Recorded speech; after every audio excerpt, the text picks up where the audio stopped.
tear your soul apart.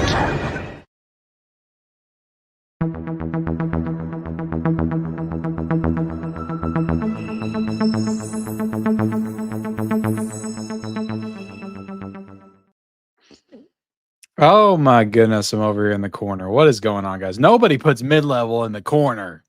Damn it. What's going on, everybody? Welcome. We're live. We got 108 people in attendance. That's always a good sign. If we can get over 100 people in here, like before I even start, that's a great sign. But welcome, everybody. How's everybody doing? How are you guys? We are how many days into October? 8 days into October. 8 days into the official like spooky month, right? This is the year where we cram as much horror films as we possibly can. I probably watched the most horrific of all the horror films yesterday. I watched Requiem for a Dream. Yes, I've knocked off one of my movies that I had on my list this past Sunday, where I talked about 10 movies I was embarrassed to say I hadn't seen yet. That was something, and my thoughts on that movie will be out in video form tomorrow. But yeah, what's everybody been watching? What kind of spooky movies, scary movies, horror films, whatever, Halloween inspired, influence themed?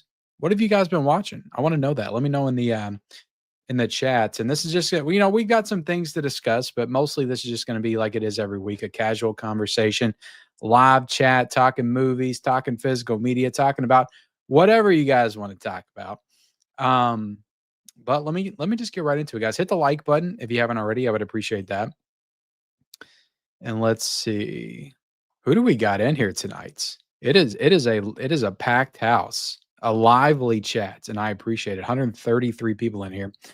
The Nightmare box set just sold out in the UK, probably sold out worldwide. Yes, we're gonna talk about that because there's some news bits about two very important box sets in horror physical media history. Look at this, guys. The Nightmare on Elm Street Steelbook box set and the Friday the 13th Blu-ray box set from Screen Factory. So I'm still waiting on my Nightmare on Elm Street 4K set from Warner Brothers. They have not sent me that yet. And I've watched all the movies on 4K. And I was waiting on that so I could do a video showing that off while also reviewing the 4Ks. And sorry, guys. My goodness. I'm just all screwed up. Hold on a second. Let me take a drink. Oh my goodness. I don't know what's happening to me. I'm losing my voice.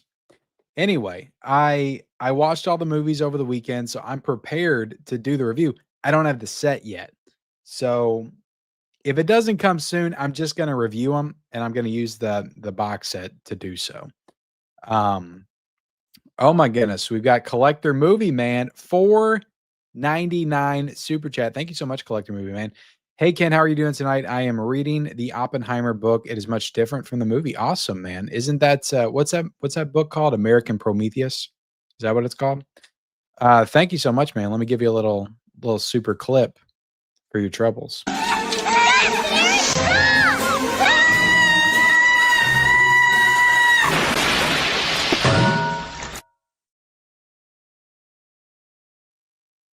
I'm currently reading the adaptation of Mac and Me, and it's a great read. It's a fantastic read. All right, let me go back up here. William Cinema's here. Joe Reese is here. Spanish Blu-ray of Identity. Yeah, I would do that. I don't know what's going on with that one, but like somebody should put a 4K or a Blu-ray special edition of that out by now. I don't know. Maybe it's Disney. I mean, I went over that recently in a video. What's up, Kevin? How you doing tonight? Have you heard of the movie That Thing You Do from 1990? Yeah, I've heard of it. I've never seen that though. That's Tom Hanks. Didn't he direct that, or did he just write it? It sort of goes unnoticed, but I think it deserves 4K restoration. It'll probably get one at some point. What movie studio would you say has the largest back catalog of films that need 4K upgrades? I mean, off the top of my head, I would say Disney. I mean, but not just Disney. We're talking Fox. We're talking about all the stuff that they have. You know, Touchstone, Hollywood Pictures, Fox.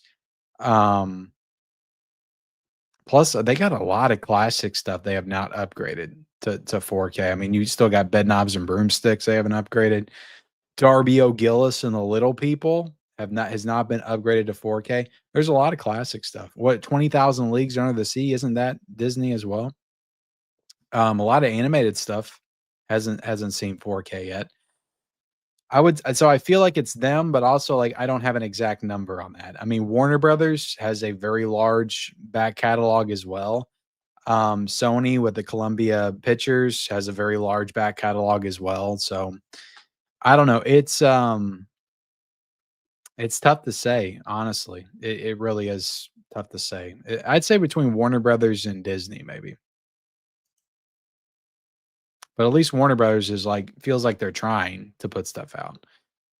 What's going on, Antonis? Oh, cool. Yeah, I'm waiting for that. I didn't get a chance to go to the theater to see it, so I'm gonna wait for the 4K to watch that one. I'm hoping that it's good though. I hope I enjoy it. What's up, Adrian? When am I coming on? 9:15 as scheduled. Hey Ken, I heard about Friday the 13th box set going out of print from Shout Factory. Yeah, we'll discuss that. We'll discuss that. I understand the importance of it, especially Paramount being lazy releasing them in 4K. Well, they've only done 2 so far. Everybody's waiting. Was I late? I wasn't late. I was on time. Why you guys acting like I was late? You guys can hear me, right? I forgot to check. Meg Neville. No, I'm not pregnant. I'm not pregnant. Is that what you said? Is preg? You guys can hear me, right? Let me know. Bark if you're in Milwaukee. Oh, sweet. Oh, thank you, Jake. The Bone Collector, the Golden Child. Did you get the gold? I forgot to get the Golden Child. I wonder if that's still on sale. I need to get that. I need to get that. Hunter Williams says, in one of your latest videos, you said you really like the remake of Dawn of the Dead. LOL. Does that mean you saw the remake and not the original? Yes. Yes, I've seen the remake. I've seen the remake many times. I saw it in the theaters. So, yeah, I love the remake, you know. Also played the game Dead Rising. That's kind of loosely based off of Dawn of the Dead. And I love that game. All right, let me go back up to the top. Let me take a drink, guys. I don't know what is going on with my throat tonight. I mean, I already filmed 2 videos, so maybe that's it. But some nights I'll film 4 videos and go live, and I'll be just fine. Something's going on with my voice. Oh my goodness, guys. Let's see. What's up, Don? Why y'all talking about my times? Was my times messed up? Like, to me, when I'm looking at the countdown, like I literally watched it count down to 0 and then I hit live. So I don't understand. I can't control the different time zones, guys. I'm in Eastern time. James says, excellent evening. You bring up some excellent topics. I try to keep things interesting around here. Okay. Some people get upset when I try to keep things interesting, and I try to approach things from different angles of discussion, you know, and I make a thumbnail that's enticing and engaging. And then I get freaking screamed at and yelled at. Clickbait, clickbait. He's clickbait me again. Oh my God. I can't even get into it, guys. Look, I appreciate everybody that checks out my videos. I don't want to, if you feel like it's clickbait, you do. I'll try to do better. I'll try to do better. But at the same time, I am on YouTube, and this platform's a bitch, and you gotta do things to stand out in this day and age. I'm sorry. I don't feel like I'm being disingenuous. And of course, I'm talking about my end of days review yesterday. I said, this is sad on the thumbnail. And on the title, it says, this is the best release that Scream Factory has done in 2025. And that's sad. So I clearly stated like what the theme, what the premise was for the video, how I was going to approach the review. I even said it within the first 2 minutes of the video. And then I get people in the comments, what's sad? What's sad? Clickbait. Clickbait. Guys, It's not like I am saying I'm going to review End of Days on 4K and then you click it and I review a completely different title. That to me is clickbait, where you just completely like don't talk about what your thumbnail says you're going to talk about. I see that all the time on YouTube. But to me, it's like, if what I put on the thumbnail is the theme of my video and I go into it and I discuss it, that's not clickbait. That's just approaching the review from a different angle. And I'm sorry, but you have to do that kind of stuff. You know, you just can't put 4K review. Was it a good 4K or a bad 4K? Stand by for news. I don't know, guys. 209 people in here. I just do my best, you know. I just that's the only thing I can do. Oh, Gus is here. Yo, Kenny, Nightmare box set came. It was great when he cube on 4K. I thought that. Why is everybody saying where are my ads? What is going on? I wasn't even late. I'm telling you.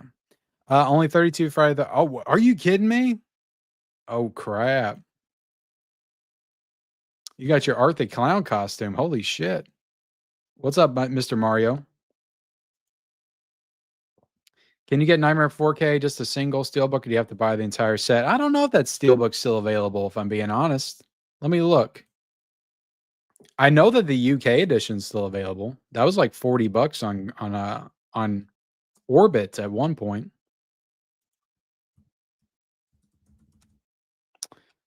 Let's see. No, it's sold out, but you can get it. You can get it. It's on Amazon for 50 right now. I think on the secondary market. So, I mean, if you're willing to pay like 50, I mean, it's not too bad if you just want the first one. Popeye, yeah. I feel like we'll get Popeye. Was that Paramount? I think Paramount, but they put out a Blu-ray of that. I think first time on Blu-ray a few years ago. I think they'll do a 4K of that. I could see that happening.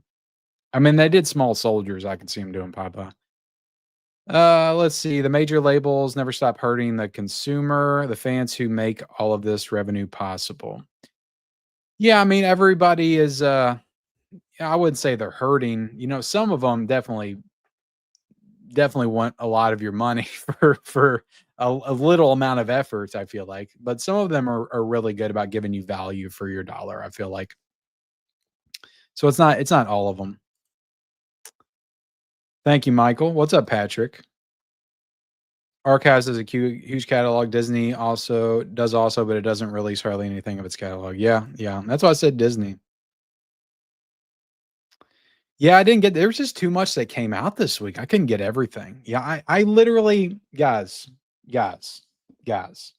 Like, I'll give you a sneak peek. This is what I've had come in so far this week for Steelbooks. I'm not even a big Steelbook collector, but all I'm getting now is Steelbooks because they forced me to. So I got Back to the Future 1 and 2 already from Groove, or not 1 and 2, 1 and 3. They left out 2. I think I'm still getting it. I think something's going on with 2, and hopefully I'll get it by next Tuesday. Weapons, I got the 4K Steelbook of that from Groove. Rocky Horror Picture Show, I got that. I also got Silverado. I also got The Quick and the Dead. I also got Tron Legacy in finally. Like, I got so many Steelbooks in yesterday. And a lot of these are from Amazon, and they came in great condition. So some of them in boxes. So like I said, it's Amazon. Sometimes I don't have to worry about them, and sometimes they suck. But yeah, I got 7 Steelbooks right here. If I would have got Back to the Future Part 2, I would have got 8 Steelbooks this week. And again, I'm not even like a big Steelbook collector. I'm just being forced into Steelbooks at this point. For a lot of these releases. Now, Weapons, I wasn't. There's a slipcover option. I'm probably getting that too from Warner Brothers, but I just really like this movie. And honestly, like, I pre-ordered this before I even saw the movie. So I just wanted a nice physical release of that film. Part of me was just like, had a chip on my shoulder about Barbarian. And I'm like, you know what? I'm going to get both editions of the Zach Kreger movie to show I want to see his stuff on physical media. What's up, Illuminated Pro? It's one of the best. It's one of the best. Oh, yeah, I got mine in yesterday morning. I linked it and then I ordered it myself. What's up, Adrian? Yeah, and I do have a PS5. My son has a PS5, but I got him the discless version because I knew he didn't care about discs and physical media. So when I finally decide to get into the PS5, it'll probably be a while. I'll get myself the disc version of that. Yep, those were announced. I'll talk about it on the physical media report next week for sure. Yeah, I get it. I mean, I vent plenty on that's what I do here. I get out my frustrations. I get out I get out things that I'm happy about too, things I'm excited about. This is all a place for me to come to, vents, whatever things I have to say, to let it out. Let it all out. What's up, Kyle? I'm sure I can make another list of some stuff that some of them would shock you, but I thought about that list very hard, and I'm like, what are the movies that I haven't seen that it's just so ridiculous I haven't seen them? Saving Private Ryan, I feel like was maybe the worst one on that list, and it's one that forever I've been like, I need to watch this damn thing. Dawn of the Dead, certainly in the horror like genre for sure, but like just as far as like a movie, like a cultural touchstone in filmmaking, like Saving Private Ryan's like one of the most well-known movies of all time. So I am embarrassed about that. Michael's here. Let's see. Why you want me to announce I've lost weight this year, Invictus? So is that like a fat joke? I'm my belly's smaller than it was. It's not bigger. Get some new material. Yeah, welcome to Physical Media After Dark. It is dark right now. Well, I'm glad you could join us, Kyle. We do this every Wednesday. We try to 9:30, 9:15, 9:30, somewhere around that time, Eastern Standard Time. So I would appreciate it if you joined us. It's a good time. I might have it. I'm doing a Screen Factory haul upcoming, so I don't want to give it away. 2021, I like that movie. I like that movie. Oh, sweet. I still need to get that 4K. I will get it at some point.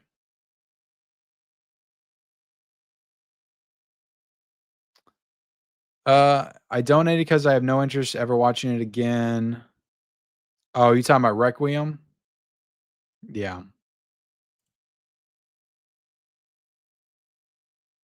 Oh, yeah. I watched all those as soon as I had them all watched by I think Saturday morning.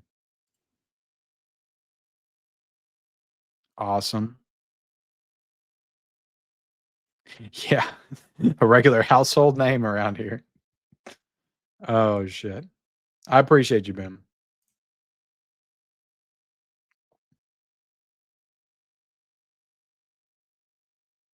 Oh, nice. Demon Knight. I would love to rewatch that.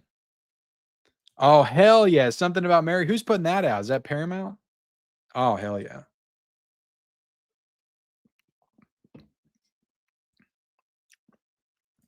Oh, for sure, man. One in the corner for sure. Yep, 2 sweet box sets. Nice. Everybody's enjoying the classics, huh? What's up, Jake? What is one of your favorites boutique label horror movie releases that captures the essence of the label? About to go live with Planet CHH. Well, I'll have to catch y'all, man. Talk about this our example, so I'll catch the replay. What is one of your favorite boutique label horror movie release that captures the essence of the label? That's tough. Captures the essence of the label. I mean, this one's got to be one of them, right? Like, I don't think you can. I'll try to pick something else. So I think another one is the Hellraiser Quartet of Torment from Arrow Video. I think that was the perfect release for Arrow Video to do. I don't think that anyone else could have done that release quite like they did, in the same level of quality, just how it looks. It's not even my favorite artwork for a release, but something about that release I feel like is going to become like very classic as we progress. And people are going to look back on that one pretty fondly. I know they did the Scarlet Box too, but I just something about that release feels like so tied to Arrow Video. Hellraiser in general feels so tied to Arrow Video. So that's one I'll say. Oh, that's a good bunch of movies to watch. Fright Night, Silver Bullet, and The Faculty. Great films. Yeah, I needed a drink. Damn. Reservoir Dogs, man. Oh, I gotta rewatch that. When I watched Reservoir Dogs, no, I had my OLED by the time I watched that. Yeah, I had my OLED. Oh yeah, that was great. That and Roadhouse, I think, were my top 2 of 2022. I know we got a celebrity out there. Jake from Steelbook Obsessed. Are you kidding me? Jake is on the upcoming release of Freaked on 4K.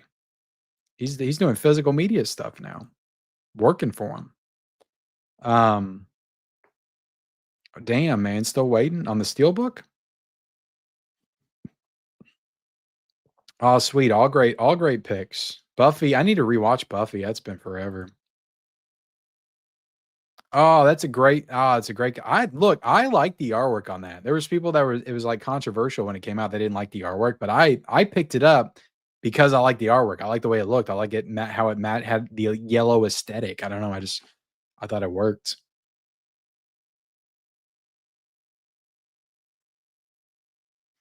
You might be onto something, Shab. Sweet. I love the VHS franchise. My wife and I are going to be reviewing VHS Halloween on our channel later this week. I love that franchise. There's one of them I don't like very much. That's 85, but the rest of them I love. Yeah, Weapons is fun. I'm actually excited to rewatch that one. What's up, Huck? Yeah, the Boogie Nights Steelbook is something else. Yeah, I know about the replacement discs. Yeah, I mean it's been so long. I mean, Jason Goes to Hell was one of them, and I want to say Part 3 was one of them. I can't remember.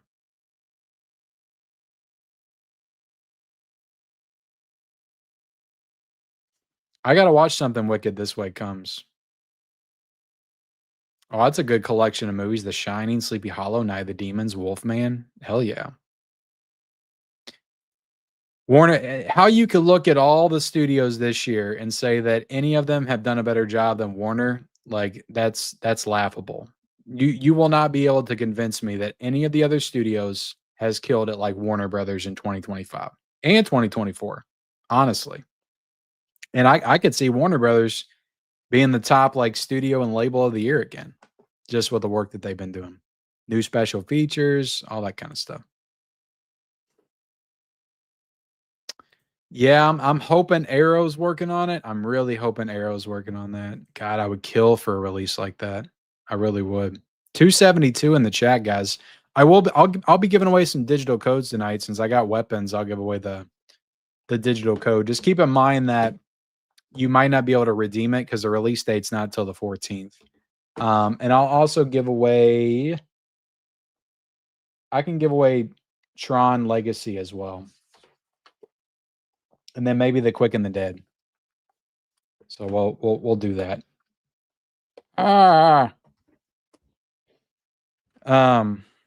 But we'll give away weapons at how many likes are we? Where are we at right now in likes? 97. Okay, we'll give away weapons at 100. We'll give away the Quick and the Dead at 150, and we're gonna go for 200 tonight. If you hit 200, we'll do the Quick and the Dead. I'll do the Quick and the Dead and Silverado. How about that? For 200 likes. What's up, Jeff? Oh, sweet. I do want to get the Resurrected at some point. I'm hoping that slip cover doesn't sell out. It was like at 1,000 and something last I looked, but I wasn't willing to pay. God, it's so expensive. Like Vinegar Syndrome really does. Like they're the ones that are really like trying to squeeze you dry. Like it's like $45 for a slipcover version. Like, what is that? That's not a box set, I don't think.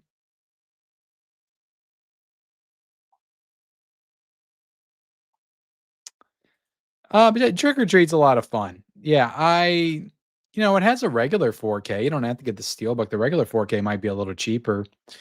Um, but yeah, the 4K is great. I mean, it's got some great features on it, new special features. It's got the Screen Factory features on it. It's a great release. So I would recommend it for sure. And it's a very fun movie. Anthology horror movie. Let's see. I saw that. I saw that. I haven't got mine yet, so I'm hoping I still get the red case, but I might get the black case. That will suck.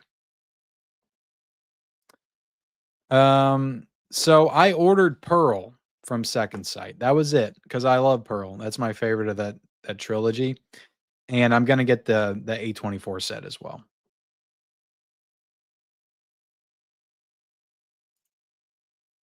You're late. You're late. That's okay. You're here. That's the most important thing. And Dream Warriors, I'm not more important than Dream Warriors. We'll just say that. Been collecting for about a year now, and I stumbled on a site called Movie Room. I've noticed they have some titles I don't see on other sites like Amazon or Word Group.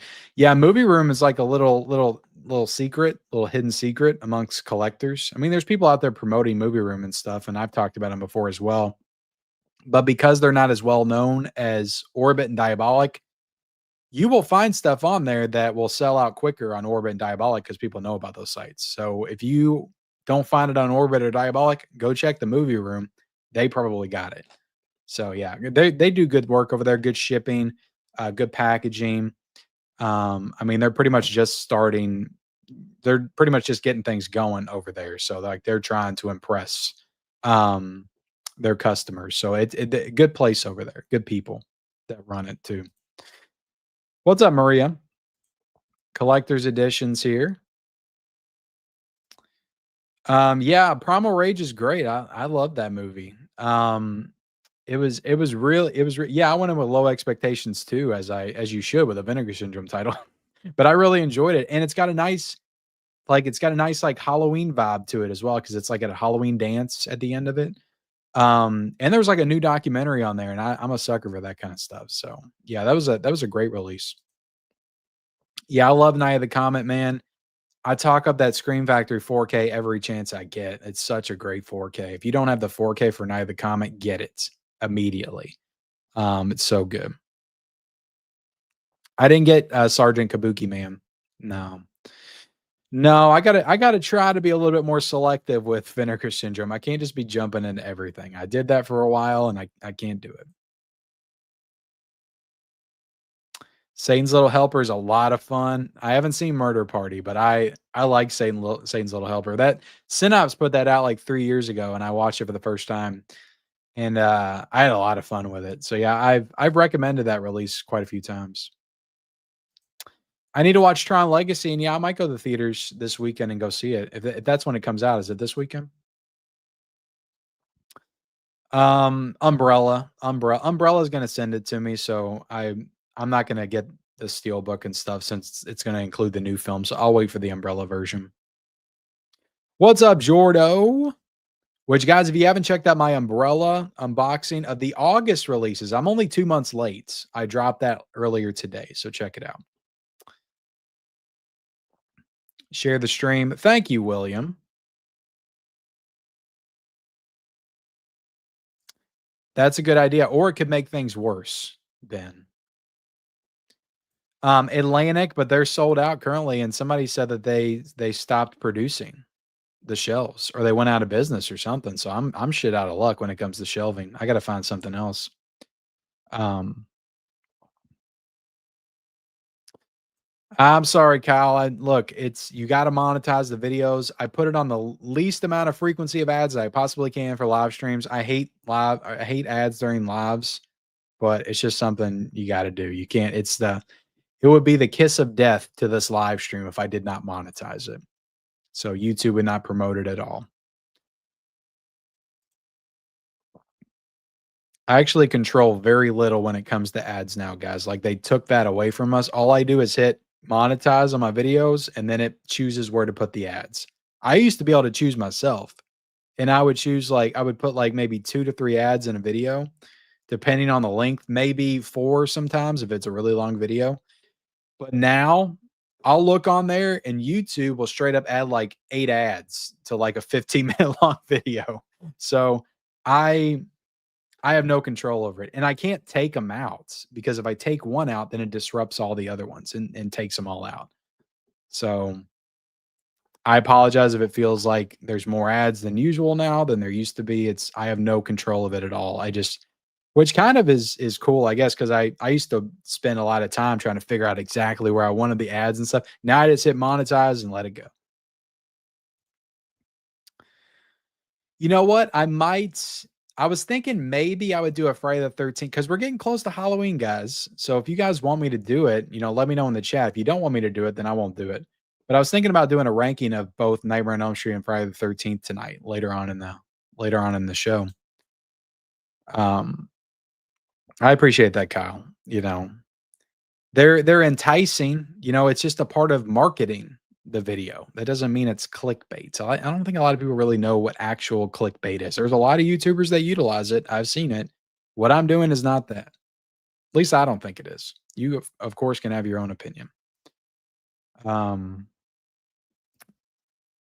Yep. I mean, there's a lot of people that felt that way, that commented that. And I think I lost like 4 subscribers off that video or something. It's like, damn, people are so sensitive. Like over a thumbnail? My goodness. But people just don't want their time wasted, In my mind, though, so if I make a thumbnail that is basically teasing that I might be being negative about a title, if that brings you in, then what does that say about you? That says that you like the negativity. You want to see me rant on a title, That means you're looking for the negative. And that's the same thing I tell people like, "Oh, you're just negative all the time." And they'll like list off 3 videos that I've done over the past 2 months. And it's like, yeah, those are literally the only negative videos I've done. Those are the only ones you're paying attention to. So that's why you think I only do negative videos. So what does that say about you? All right. 301 people. Why are you guys in here? What is going on tonight? 303? This is crazy. You guys want to hear about Nightmare on Friday the 13th box sets, don't you?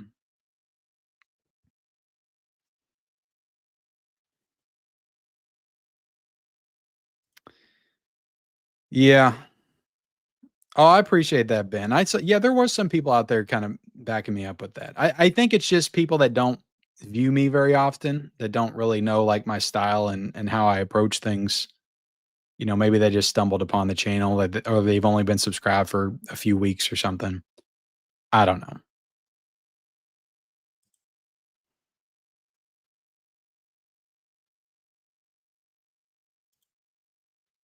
It's sad. Tom Cruise, Legend, is a great movie. I'll never get. Yeah, they said that's yeah, the negatives. Is that what it was? The negative is burnt. Yeah, I just remember when that Blu-ray came out, they said a 4K wasn't possible. And to never expect it. But I've heard that before, and we've gotten a 4K, so we'll see.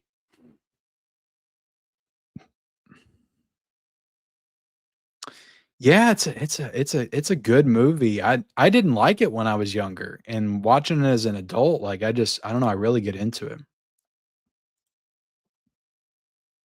Oh my goodness, I got a super chat, guys. I completely forgot. Michael K 9.99. Here's some sweet cardboard money. I use the same shells and have the movies on the floor for the same reason. Cheers, Kenny Levels. Well, I appreciate that, Michael. Fortunately, I don't have any movies on the floor right now because I did my reorganization and moved some stuff, and I've got stuff in totes now, but I don't have anything on the floor. Thank you, Michael. I appreciate that. Let me give you a little super clip for your trouble. She got a great ass. And you got your head all the way up it. All the way up in it. What's going on, Fauci, man? How you doing? Thank you for joining. All right, where am I at? I lost myself.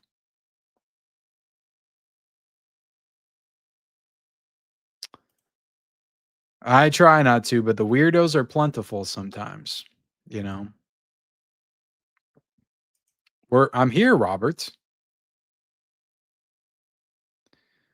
Yeah, what's going on? Did it go up for? I don't think it went up for pre-order officially. I think it was just listed on there.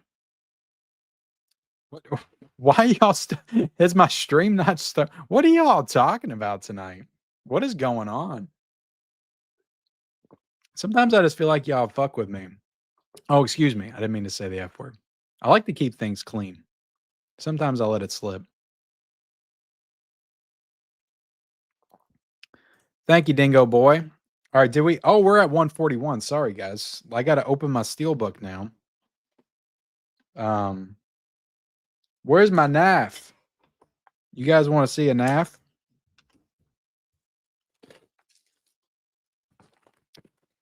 That's not a knife. This is a knife.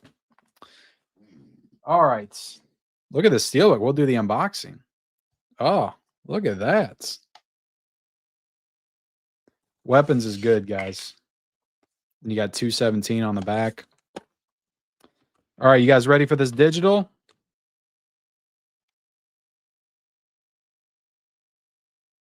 You better redeem it by December 31st of 2027. The best thing about the Steelbook is you get both the 4K and the Blu-ray. So that's awesome. Nice matte finish too. Very nice Steelbook. Very nice Steelbook. All right. So looks like I'll be giving another code away in like 4 likes. What's up, Millhouse? So for me, like the you know, you got Heather Graham on the cover of the regular 4K, and there's nothing wrong with that. So I don't think there's anything wrong with the regular 4K. You know, you can't go wrong with Heather Graham. I mean, it's just Heather Graham. Like, what's sold? Great cover, maybe the best I've ever seen. Put that on Austin Powers' Spy Who Shagged Me 4K as well.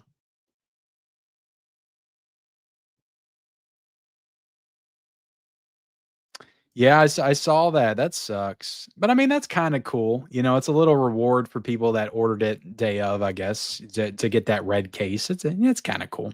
You know, I don't have a problem with that. I don't know if they fixed anything with the 4K, but there's a special feature they added. I got Spawn on 4K. I got Spawn. I'm gonna watch it soon, but I've been trying to catch up on the September titles so I could do my ranking video. So I watched Daybreakers. I've got a comparison review, both versions, Umbrella, Lionsgate coming soon. And then I got my Requiem for, I'm going to call it the Requiem for a Dream Super Duper Review Showcase Spectacular. And that's going to drop tomorrow. And I'm going to be comparing all the Requiem for a Dream 4K editions and talking about the movie and all that stuff. It'll be an interesting video. So definitely check it out. All right. You're late, Carrie. What's up, Drew, dude? Oh, okay, you got the Boogie Nights. Damn, it went that quick. It'll go up on Groove. That's Warner Brothers. It'll come back. It'll come back. It hasn't even went up on Groove yet. No, I wish I had time to game more, man. I would love to play both of those. Yeah, Millhouse would tell you, man. Me and Millhouse used to play Halo 3 late into the nights. Okay. Back in the day, like 20 years ago. I told you guys, like I was watching movies for sure, but like I was heavy into the gaming in that era, like 360, Halo 3, Modern Warfare 2. Like that's all I did. Like all I did. It's all I lived for. It was kind of sad. Then I had kids and you know, moved into other things. Let's just get into this real quick, guys, because let me bring up Friday the 13th first. So what happens, this was either today or it was yesterday, but on Screen Factory's Instagram social media account, maybe this is on on their other accounts as well on other sites. It says they posted Jason Never Dies, but this box set will. They posted a picture of the Friday the 13th box set. The Friday the 13th Collection Deluxe Edition featuring 12 films, 16 discs, and hours of bloody good bonus features will be going out of print before next Shocktober. Snag this set now at the Shocktober sale. Link in bio to make sure it lives in your collection for all eternity. Here's what I think, and I could be wrong. Let me get on the site. I look, honestly, if you haven't got this thing and you want it at all, I would get on Screen Factory website right now and get it. Okay, don't take the chance, and this is probably going to be the best price you can get it at for right now. I think on Amazon it's up to like 200, but it's like a used version or something. It's not available on Amazon anymore. Let me get on here. Let's see, Friday the 13th.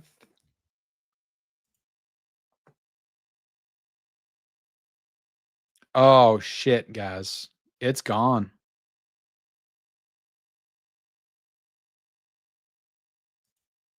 Literally sold out while we were live. Shit. I was too late.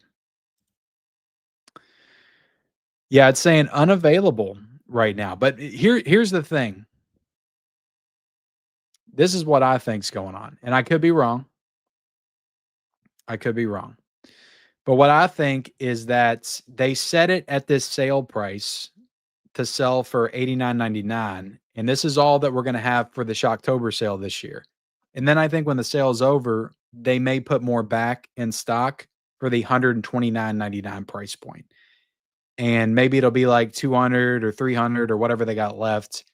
And they'll just kind of burn through that from now until next October, because they specifically said before next Shocktober. So that means that they would think that they would have them a little bit longer than that, or to go into next year.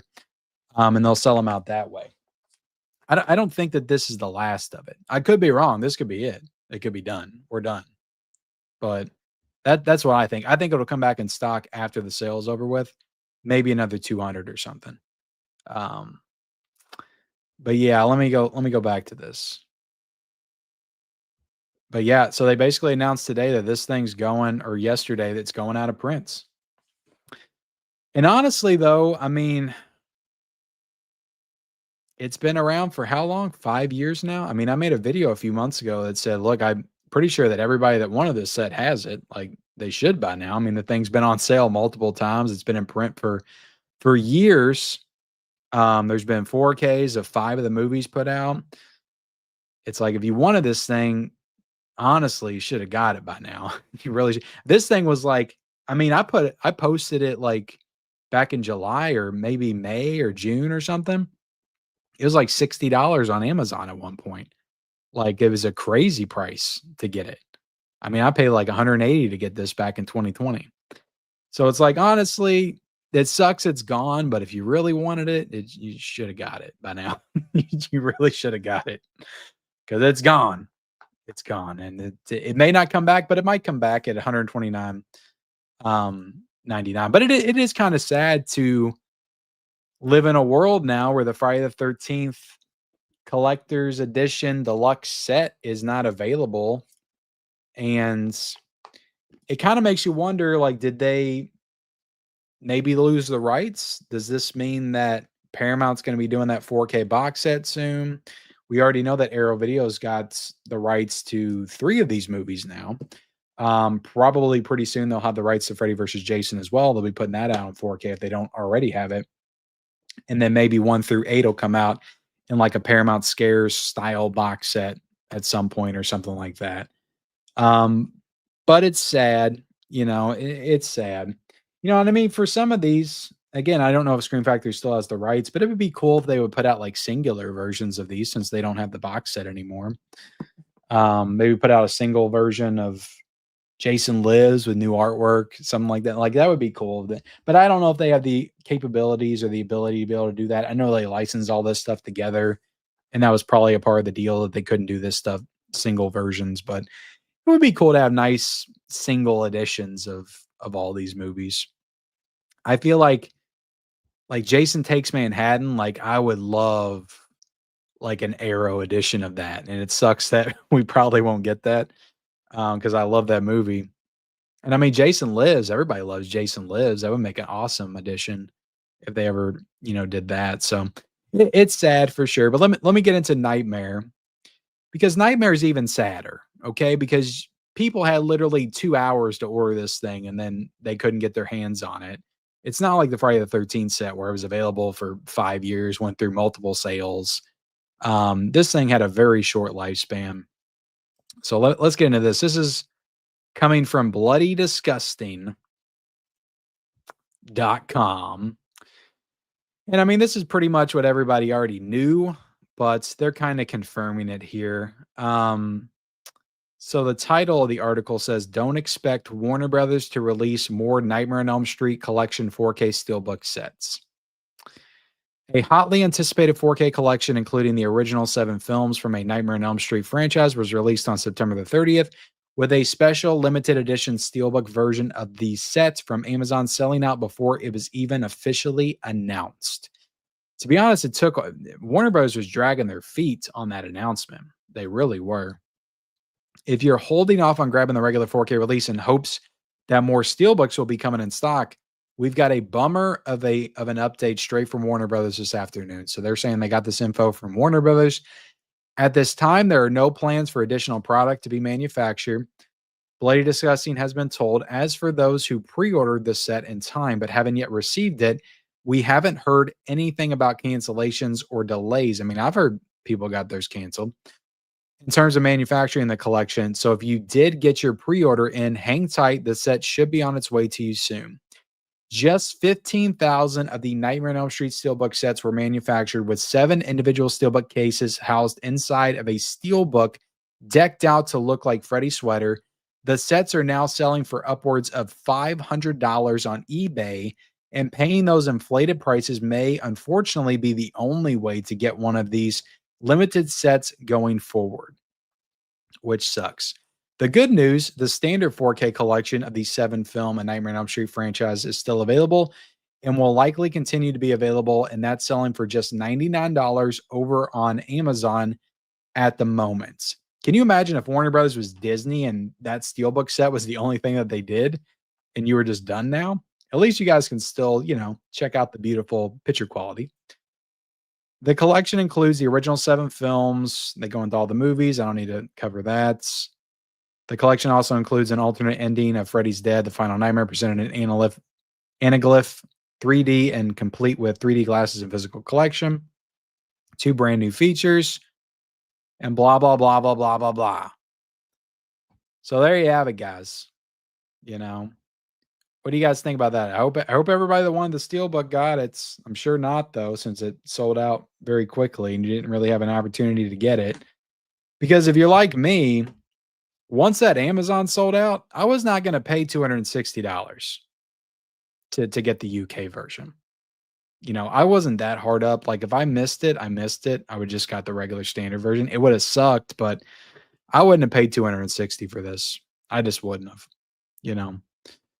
So I don't. Maybe I would have. Who knows? But I can't really say that. But it's nice to have only paid $170 for it and to have it in the collection. But it definitely sucks if you didn't get your hands on it. So yeah, what we have here, guys, right now is 2 gigantic pieces of horror physical media history, and they are both currently out of print. Currently. Let's have a moment of silence for the Freddy and Jason sets. Okay, I'm done. But the good news is, I think there'll be some kind of Nightmare set coming out again at some point. They re-released the Superman set. I feel like they've done that before. Like Dark Knight's gotten a couple of Steelbook sets, hasn't it? It'll be different. It won't be like this one. But I think there'll be something else special come out for Nightmare at some point. Maybe individual steelbooks, something like that. Who knows? But I don't think this is the I don't think this is the end. All right. Let me get back into the chat. Jordo says, what label, boutique, or studio has had the most interesting horror titles for the month of October this year? Oh, damn. That's tough to think of off the top. Let me look up. I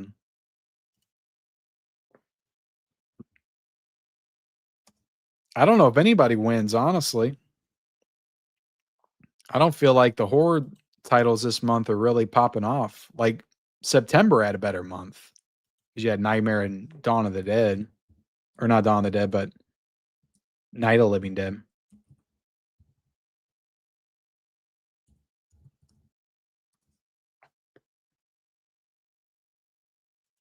Let's see. Let's see. Spawn on 4K. I mean, I guess Scream Factory, just because they got End of Days, Black Sunday, Nosferatu. Maybe them. I mean, Sony's got a bunch of Westerns this month. Warner Brothers has F1. Yeah, I don't know. What does Criterion have? Kino's got The Bone Collector and Ilsa.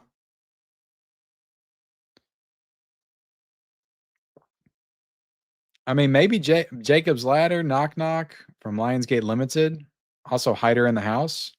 Maybe Lionsgate. Oh, definitely Lionsgate. Okay, I've got my answer. Lionsgate, because they've got the Lionsgate Limited stuff, plus they got the Saw Steelbooks, and they got Devil's Rejects. So I think Lionsgate wins, just based on all that. All right. It is. It is. I feel comfortable being open with my live stream audience, because I know the real fans of the channel are here. So the good people, it's all the passerbyers that don't really know the channel or watch on a regular basis that leave the shit comments. I know. Okay, I know who you guys are. You watch 2 minutes of my videos and then you comment some bullshit and you move on to the next video that you're going to leave another shitty comment on. I know how you guys work. Okay. Trolls. I'm just joking. Or am I? I mean, I will get some, I'm not opposed to pushbacks or critiquing my videos, stuff like that. That's fine if you do it in a respectful way and you're not a total ass about it. That's fine. No, I do want to watch Landman. Yeah, Near Dark does need a 4K. That's a big one, collector's edition. But hey, we all got our blind spots, right? Silverado's great. I love Silverado. Can't wait to watch the 4K.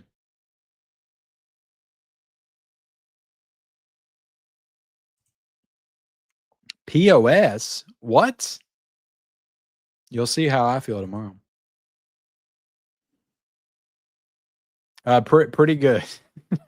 Pretty good. I don't want to reveal too much. I'll be talking about them.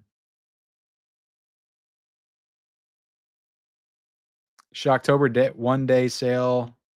There's a sale on Bloodsucking Freaks? What? Damn. Yeah, I clicked hold on till after Halloween on what was it? Jimmy Stiggs? Is that what it was called? I got that. Sweets. Oh yeah, there is Prime sale stuff, guys. I was gonna get into that too. There's just something about Mary. I think some of the bigger TV miniseries from the 70s, 80s needs a re-release on Blu-ray, 4K. So many of those were high quality productions with A-list actors. Yeah, it would be cool for sure to get more TV on 4K. Yep, I got the Weapon Steelbook, Ragnar. I mean, you got to go Groove, man. Groove is where it's at. Unless you get your Back to the Future Steelbooks from them. And then they send you 1 and 3 and leave out 2. What the hell's up with that? Is there a good James Bond collection that, yeah, that set, dude, hold on. All the time that Blu-ray set goes on sale. It's been like $50 numerous times. It's currently 70, but it goes down to in the $50 price range all the time. I think it did earlier this week. So you just got to pay attention to it. But yes, there's a set, there's a collection, and it's on Amazon. Let me bring it up for you.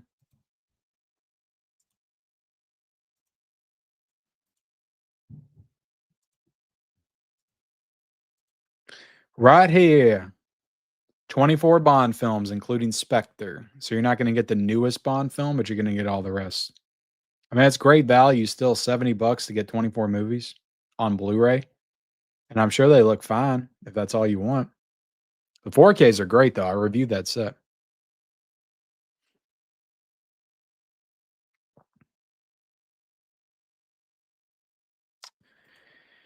I actually sat out the Kino sale this year because I've been working on building the library, Screen Factory titles, going back and getting some of those collector's editions I missed out on. So I've been focusing on that this month.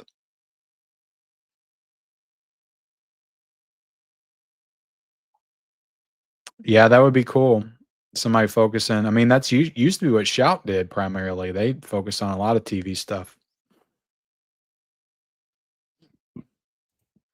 I wouldn't say it's garbage, but I do prefer the original over the remake. But it's not garbage. It has its own value to it. That would be great. I know that would make a lot of people happy. Oh, sweet. Yeah, I haven't seen the remake of that. Yeah, it's out of print now.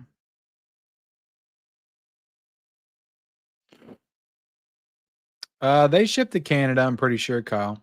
Did I miss out on a super chat? I think I did. Michael, cardboard, more big AI.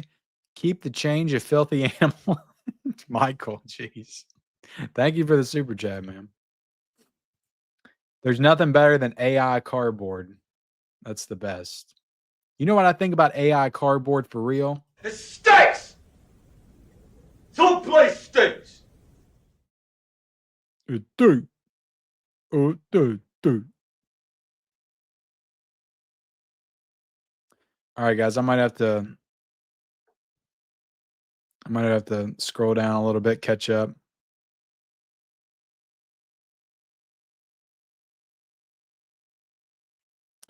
I'm not buying it. Warner Brothers, they'll send me the releases to review. So I put in to get it because I did want both versions to showcase on the channel.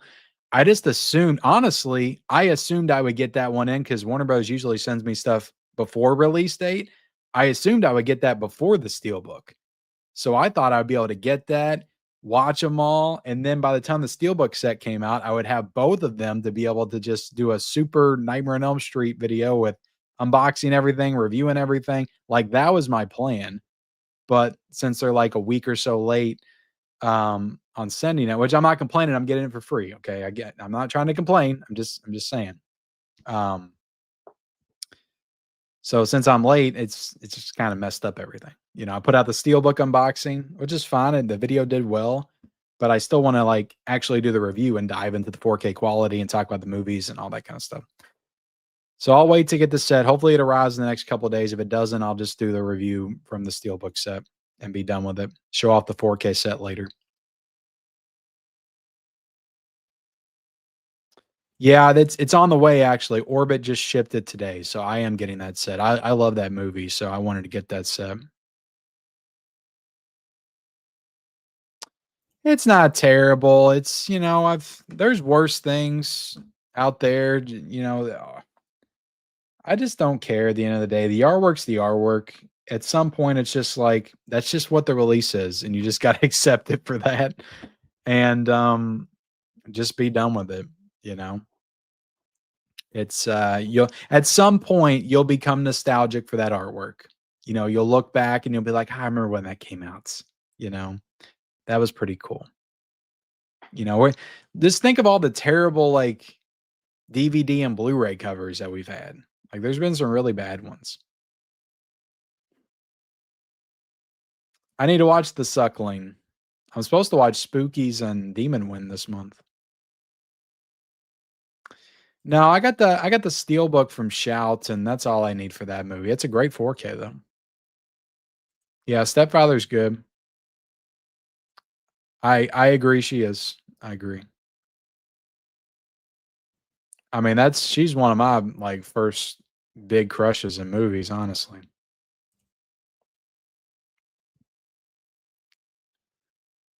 Yeah, I didn't never buy that. I need to.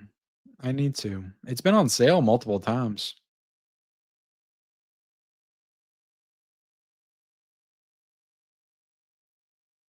No, I didn't know Shane Black had a new movie.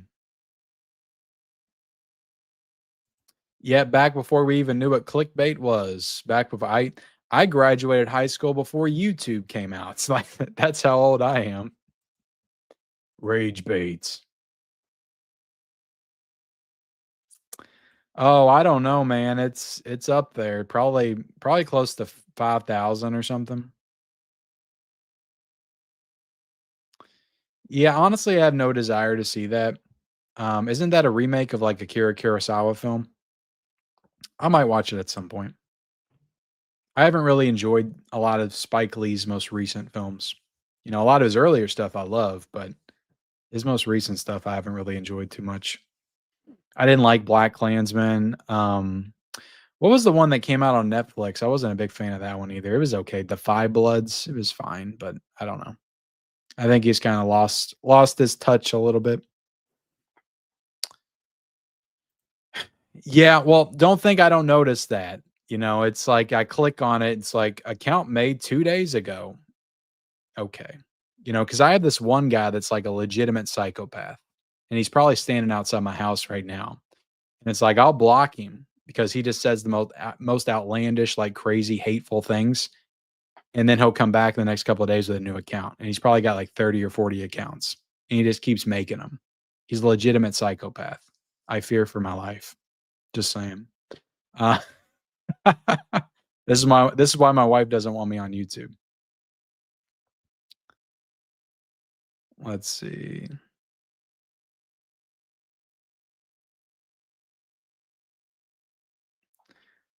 Today I received a Blu-ray from UK, which I purchased for 28 a one. Do you know if there's a certain amount you have to import before you have to pay the tariff?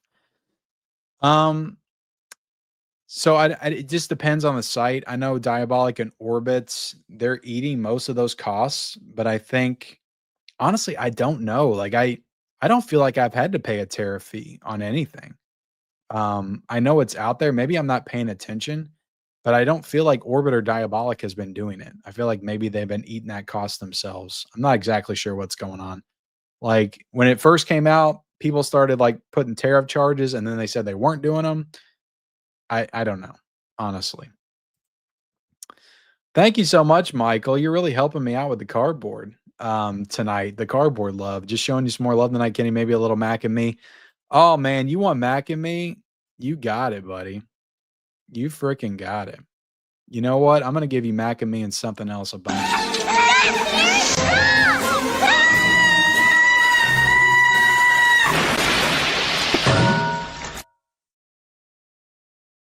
What are you waiting for, huh? What are you waiting for? Because you were so generous, I threw a little J Love cherry on top, which is always the best. Thank you, man. I appreciate that.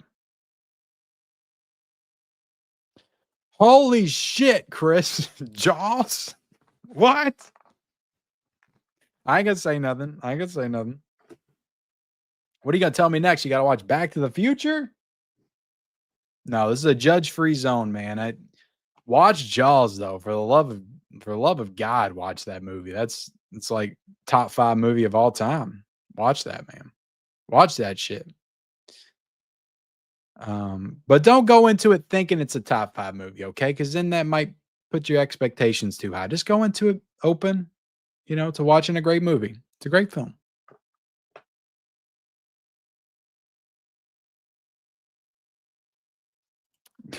Jesus Christ, Robert. Y'all got to be screwing with me.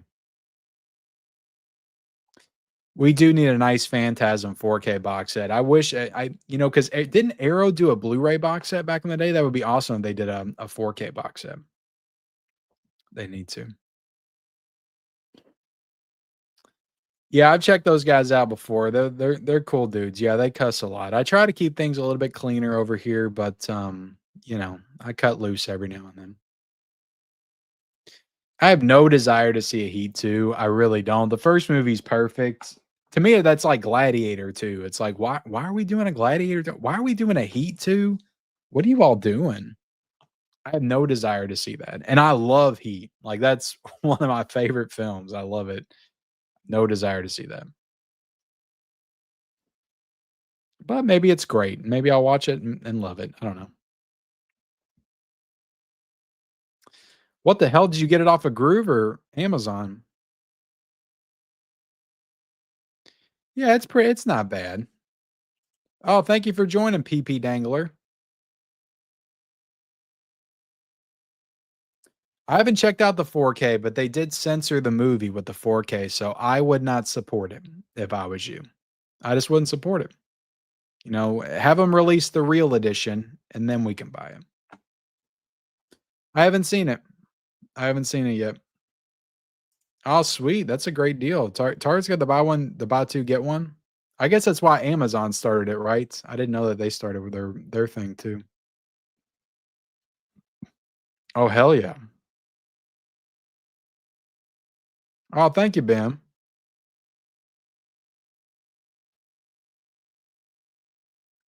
Yeah, I like doing those kind of videos because they're just, first off, they're easy to make. Like, it's just me walking around my room.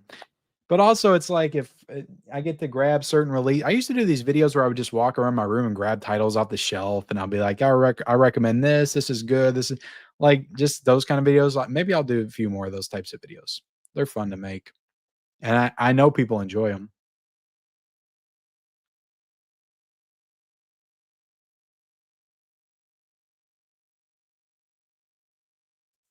Yeah, I think so. I think so.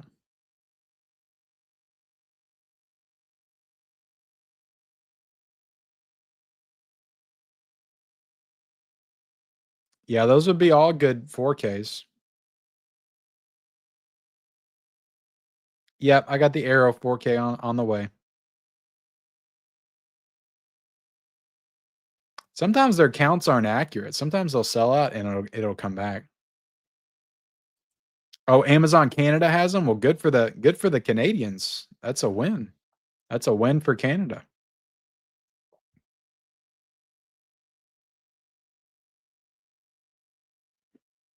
Yep. Yeah. I mean, they would be stupid not to do that. Like, they would be stupid not to do that. Like, they have to. Damn, I really want to see Jason Takes Manhattan in 4K. I really do. All right, I'm still way behind, guys.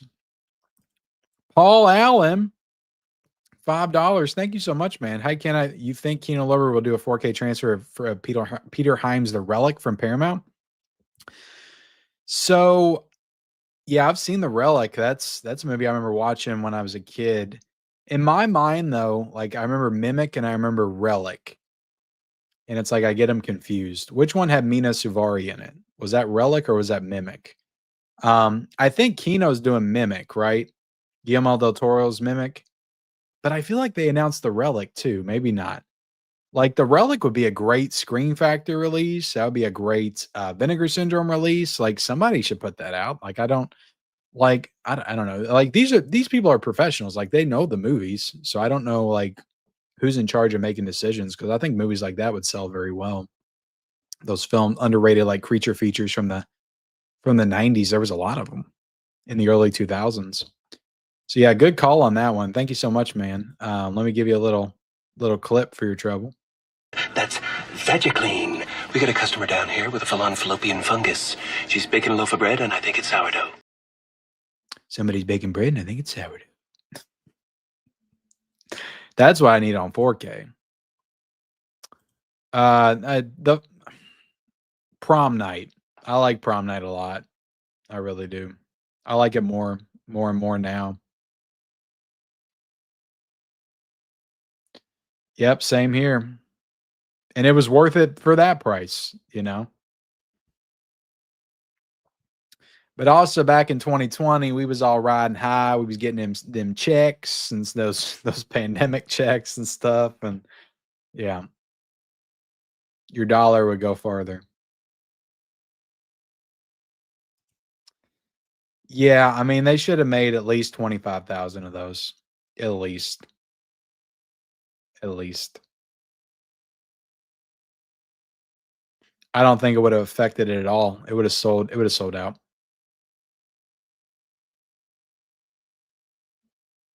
Yeah, they could. They could. Well, I mean, originally we thought it was 4,000, you know, and I think it is maybe 4,000 in the States, but they numbered them all. So I don't think it matters where it is in the world. It's all one of 15,000 of all of them worldwide. So, yeah. Yeah, I mean, I think it went on sale pretty shortly after it came out.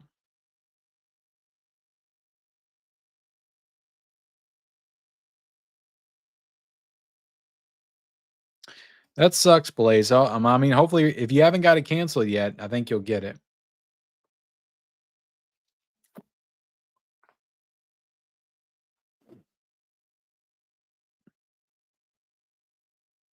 I hope you get it, man. I mean, I've heard they've been, you know, trying to get them out. I don't know what the hang up is, but they're the ones that are delayed. You should still be getting them, but it just might take a while. Yeah, Criterion has Altered States, History of Violence, Nightmare Alley too, right? And Eyes Without a Face. So they're up there too. Probably the best horror titles of a boutique label. Because Arrow's got Return of the Living Dead, In the Mouth of Madness, Spawn, kind of a horror film, and then Miss 45. So I don't know, maybe Arrow too. You know, those are all kind of horror adjacent titles. Yeah, I saw it go back up, but it's like it's tough now because I've already spent too much money, and it's like I got all these steelbooks this week, and it was so much to get all those. So I don't know. I might try to get it, you know, but I'm gonna wait it out, and maybe it'll still be in stock.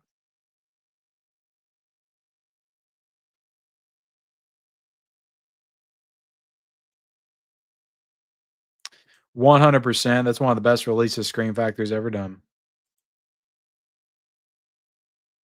I've never seen that either, Dingo Boy. Never seen it. I hope so. I hope they do individual slips. Actually, I don't because I will buy them. If they do individual slip covers for those movies, I will buy them all. Every one of them. Or 2, 3, 4, 5, 6, 7. Or New Nightmare. I already got the first one. But to have like I just feel like they would suck though, honestly. Like if they do the sequels on 4K slip covers, they're all gonna have that title screen, that old DVD title cover aesthetic. Like the title screens for all of the Nightmare movies on 4K, they're all like the old school DVD covers. And they're all gonna have that cover on the slip. You watch, I guarantee it, if they do the slips. So I'm not a huge fan of that, but I'll still get them.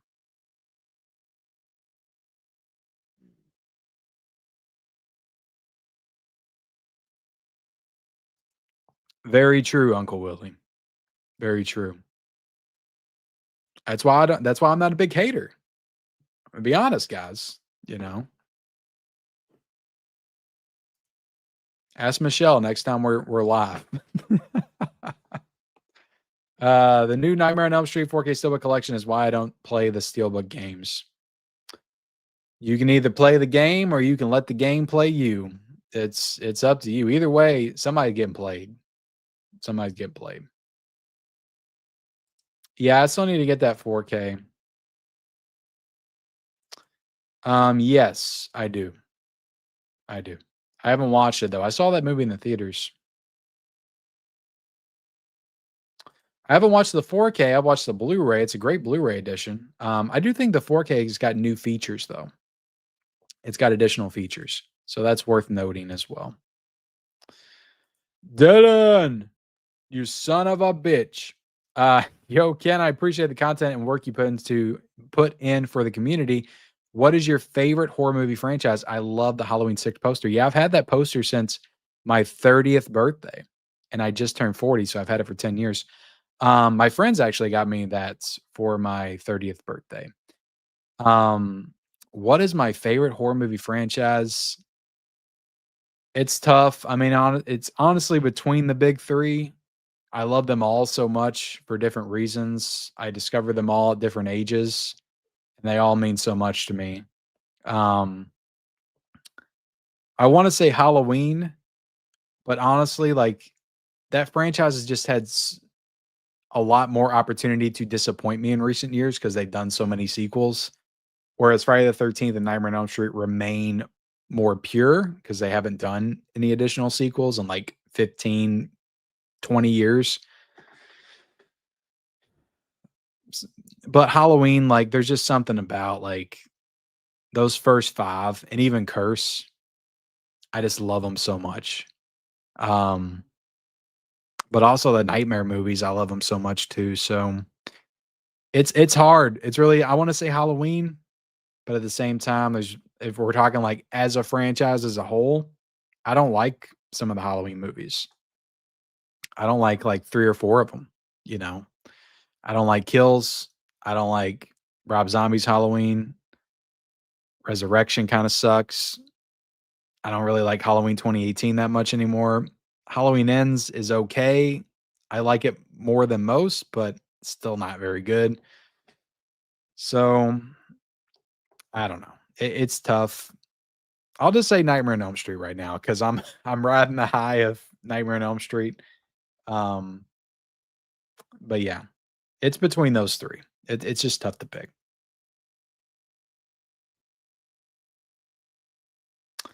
I'm gonna try to, Nicholas. I'm gonna try to. I mean, I've got those 31 horror movies I gotta watch, plus everything I have to review. So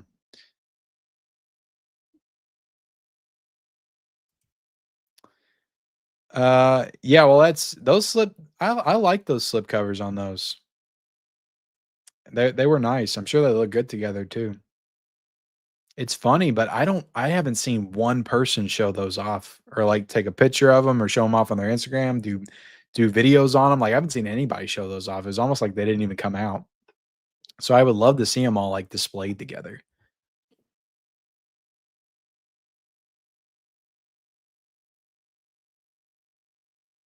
The Limey's a great Steelbook. What's up, Josh?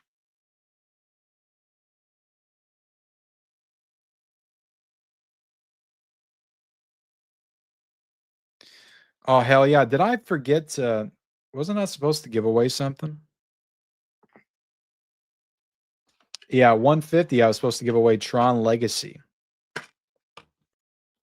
Yeah, thank y'all for being here tonight. It's a great show, packed house. Here's the digital code for you guys.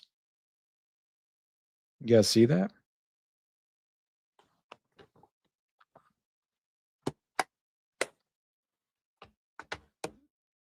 All right, so I promised Silverado and the Quick and the Dead digital codes for 200. And I will deliver once we hit 200, guys.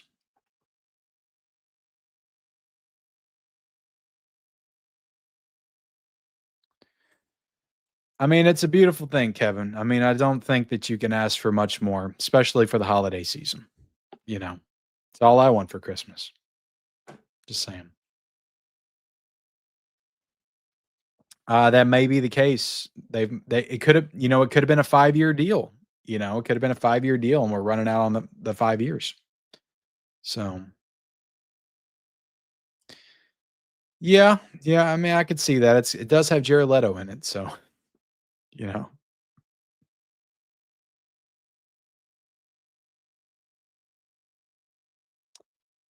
Off the top of my head, one of my favorite recent documentaries. I don't know about all time. I love that movie Free Solo. About the guy that climbs a mountain without using any ropes or anything, just does it by that movie was so engrossing. Like I was watching that on my big screen TV and I was just like so locked into that movie. But I'm sure there's other ones I could say. But that's the one off the top of my head. I think that came out like 2018 or something. A lot of people I need to rewatch Black Klansman maybe at some point. I just thought that movie clashed like the tones in that film. Like it tried to be a comedy, but it also tried to be a super serious drama that was like very message heavy. And I just didn't think it worked. Not for me anyway, but a lot of people love it. So maybe I wasn't able to see what everybody else was. No, I've been wanting to watch Black Bag. I keep trying to get my wife to watch it. I always scroll past it on Peacock. I'm like, "You want to watch Black Bag?" She's like, "No, I don't want to watch that." Okay. So yeah, I'm trying to get her to watch it. If not, I'll have to watch it myself at some point.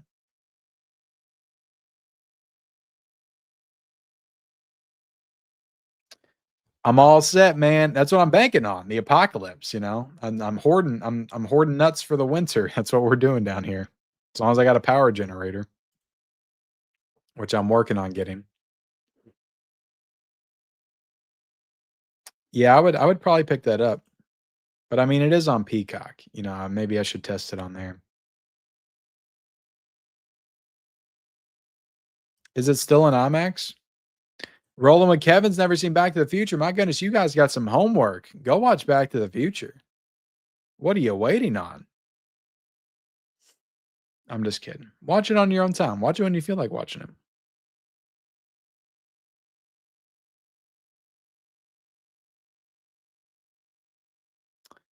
Definitely, yeah, Terminator 2. Definitely watch Terminator 2. Why are people commenting random troll 2? They're eating her. Then they're going to eat me. Oh my God.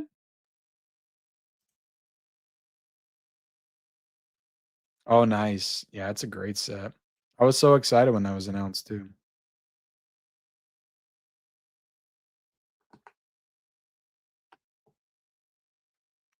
Yeah, I mean, I bought the 4K, but I still have not. I can't bring myself to watch it. I can't bring myself to care enough to watch it. I'm like, if I want to watch a Gladiator movie, or a movie like this, I watch Gladiator. Like, why would I watch Gladiator 2? Gladiator is one of the best movies ever made. Why would I watch anything else? Critical drinker. I watch him from time to time. He's one of those guys though that like at a certain point you can't like fully trust that he's being genuine because like he's literally negative about everything. Like or maybe he just talks about stuff that he's negative on. Maybe he just doesn't talk about anything that he actually likes, which is it's a problem in and of itself.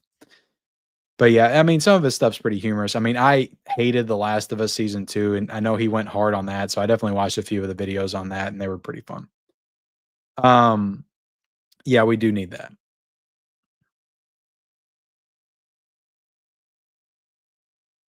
I could see him doing a 4K at Teen Wolf. I could see him doing a 4K at Teen Wolf. It'd be like The Hangover 2. Heat 2 is The Hangover 2 of action heist movies. Yeah, Requiem review will be tomorrow. It's already edited it. It's uploaded. It's ready to go.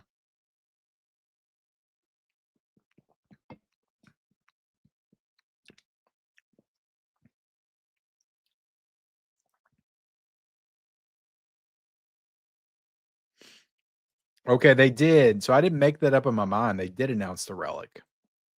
They did announce the Relic. Yeah, because I thought they announced both, the Relic and Mimic. Yeah, Beethoven. They did announce that too, didn't they? That's crazy. I would know all this stuff if I just went back and watched like old episodes of my physical media report, because I'm sure I talked about all this stuff. I can't remember everything. It would be interesting to go back and like talk about 4Ks that I talked about coming, or talk about movies that I talked about coming to 4K like 2 years ago that haven't actually happened. To like go back and try to compile a list of that. I would probably need help doing that though. That would be a lot of footage to comb through.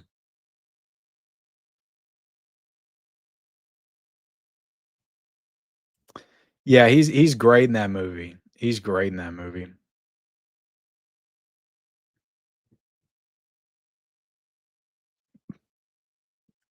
Well, for me, that's kind of what physical media is all about. Like I like having the case with the artwork on it and the slip cover. Like that's all a part of this, you know. I mean, yes, calm down, guys. It's about the movie, okay? I wouldn't be collecting this shit if it wasn't about the movie, if I didn't care about movies.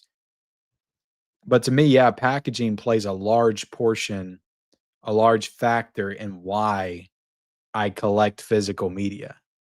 Like you can be a movie lover and just watch streaming, you know, but to take it to that next level of fandom, to collect it physically, I don't know. There's just something about the case, taking it off the shelf. It takes you back to the video store days. And that's why I love doing this.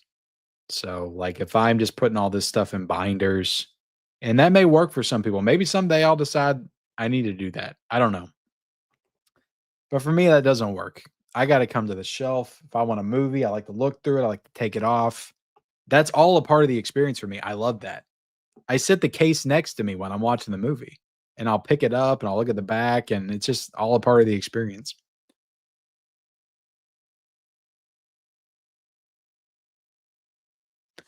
She's a keeper, Schlockerama. She's a keeper. They Live and Maximum Overdrive. Hell yeah. Hell yeah. I think both those movies came out in the same year too, didn't they? No, They Live was 88. Maximum Overdrive was 86, I think.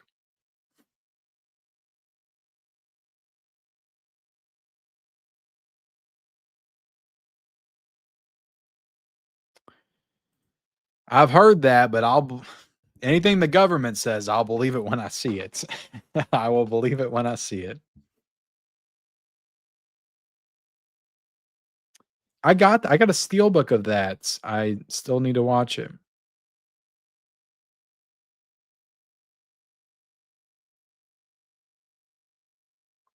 Hell yeah. No steal, no deal. Welcome, Movie Hunter. Mel, what's going on, Mel? How you doing? Hope you're doing well. We were talking about the Burbs earlier. There may be a 4K box set coming from Arrow. No, I'm just kidding. It might happen though.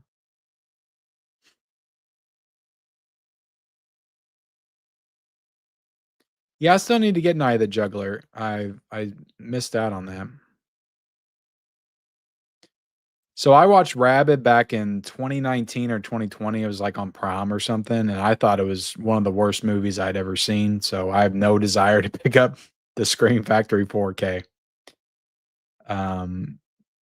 Yeah, early Cronenberg doesn't work for me. I like The Brood. Scanners I didn't like very much. Videodrome I love. That's one David Cronenberg movie I love. I'd say Videodrome, The Fly, History of Violence are like my top 3 Cronenberg films.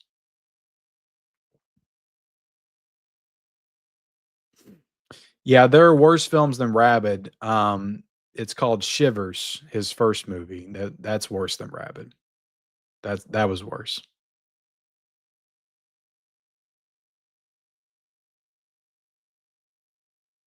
Disembodied, huh, Philip? Yeah, I haven't seen that one. Did Vinegar Syndrome put that out? Oh God, don't even say that, Patrick. Don't even say that. Exclusive to Walmart. I'm glad we're out of that phase. I feel like we're getting less and less Walmart exclusives. They're doing exclusive like digipack pop out slipcovers for Marvel films. That's about it. That's about all we need from them. Don't give them anything else. Okay. There's some exclusive steel books that they have, I feel like, for some Marvel stuff, but Yeah. Yeah, please do. Take a picture of them all together and send it to me, in a DM or something, and I'll post it on my account as my own. I'll act like I got them. No, I'm just joking. I might share it in my stories or something. I don't know if you're on, if you got an account on Instagram, Carrie, or if you're on X or not, but I would shout you out if I did.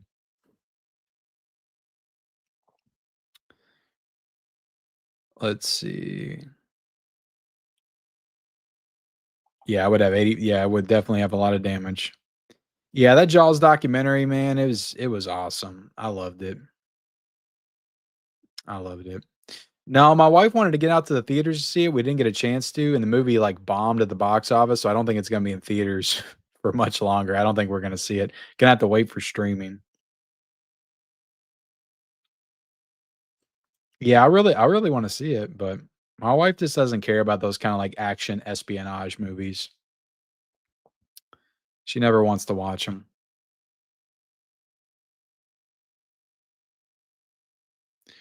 All right, guys, I'm catching up.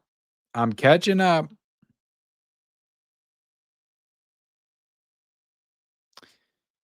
Yeah, I mean, Amazon Prime, they had Back to the Future on Blu-ray, all 3 of them for 15 bucks. So, like, if you have them on DVD, like, upgrade that shit to at least Blu-ray.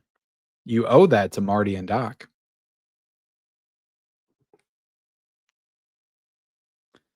What's up for H13, second time chatter, newish sub here. Super hyped for Clue 4K and the new Toxic Avenger. Been sleeving my DVDs and thinking about going Blu-ray 4K. Kind of daunting. Now, sleeving DVDs, I can understand, but yeah, I don't know though. DVDs are cool to pull off the shelf too.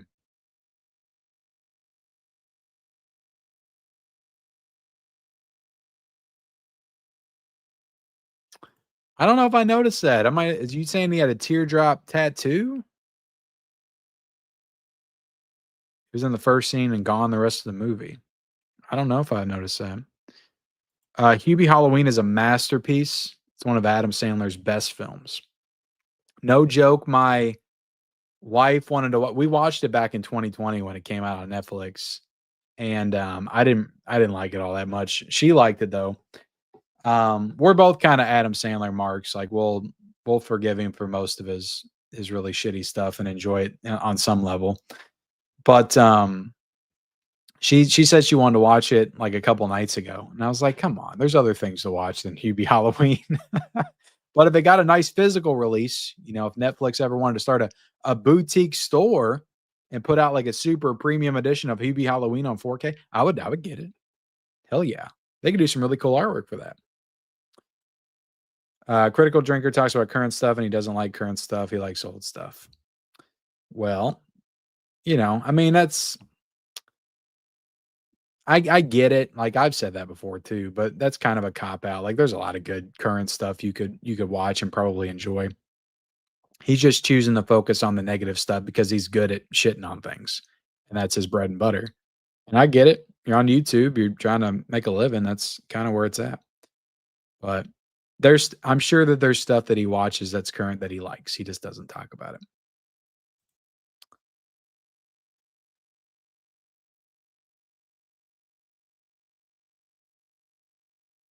Because it got announced earlier this week.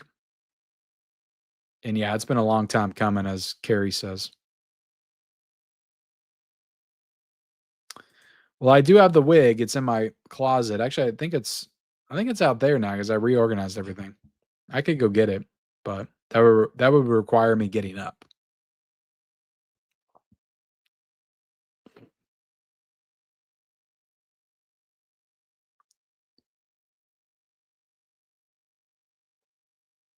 That's on Groove?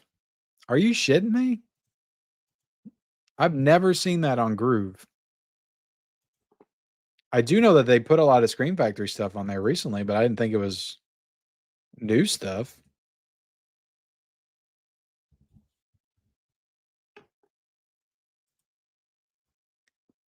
Well, I'll be damned. When did they get this set on here?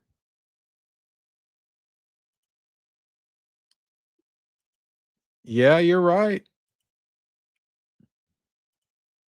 I'll be a son of a bitch.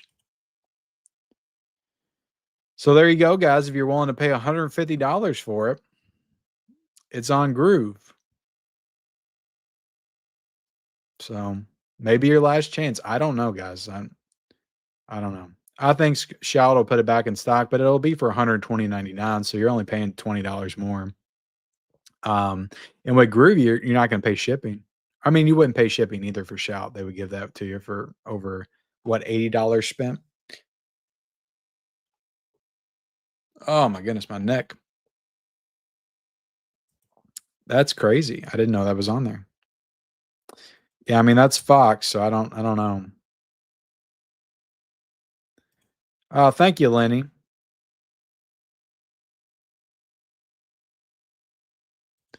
What do I think the reason is for all the Steelbook delays? I mean, Steelbooks are just they take more time to produce. I mean, that's all anybody's doing, so they're probably I don't know how many people are actually like producing Steelbooks. Like where are these Steelbook plants? Is it like one place that's required to make all these Steelbooks for all these boutiques and studio labels that just want to do Steelbooks? Like maybe that's the reason. Maybe it's just too much steel for one place to produce and it just takes longer to get it out. So yeah, probably they can't. I just think it's more difficult to manufacture Steelbooks than it is just Amaray cases, put the artwork in, put the disc in, and you're done. But who knows? Who knows? Guys, we got 316 people in the chat. That's amazing. We hit over 200 likes. That's amazing too. I'm going to give you 2 digital codes. Bam, look at that. Silverado.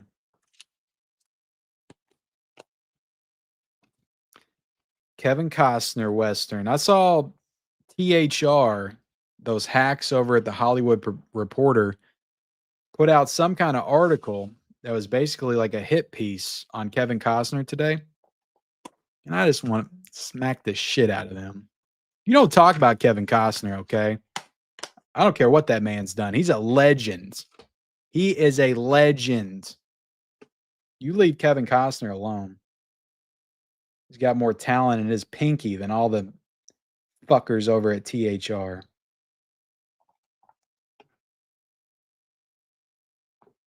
You guys see that? Oh, there you go.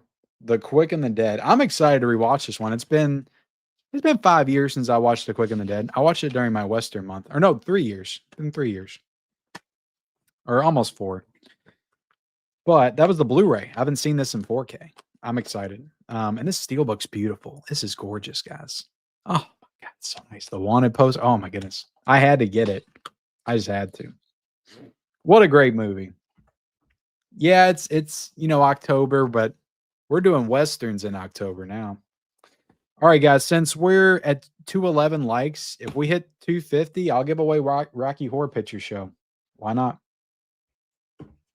Rocky Horror Picture Show, 4K digital code. Why the hell not?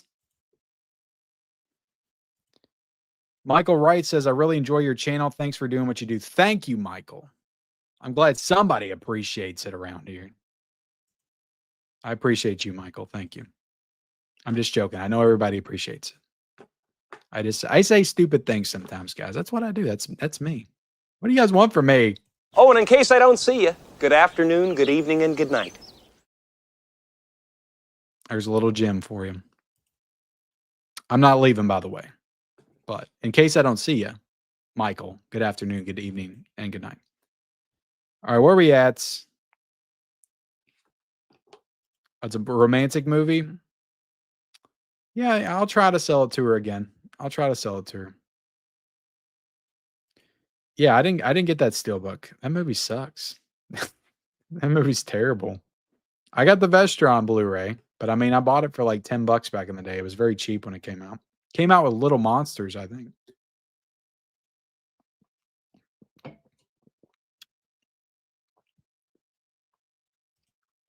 Yeah, I was thinking it wasn't gonna be very good. My wife was like all over. She's like, "This is gonna be great," and I was like, "This doesn't." This seems like a concept that I don't know might not work. Yeah, they should definitely do like the Eric Stoltz cut for sure. What's going on? Am I freezing? Oh, great! Now StreamYard's gonna take a shit on me. There we go. I haven't seen the Van Helsing 4K.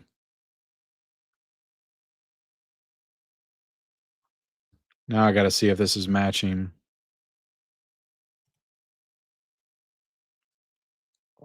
Let's see. The first 5 movies I haven't seen on IMDb's top 20, The One of Our Lives, 7, Samurai, City of God, Life is Beautiful, and Grave of the Fireflies. I mean, I've only seen one of those. It's a Wonderful Life. I will be watching Grave of the Fireflies soon, though, because we're trying to go through those Studio Ghibli movies as a family. Yeah, Bob Gale and Zemeckis are holding on to it, huh?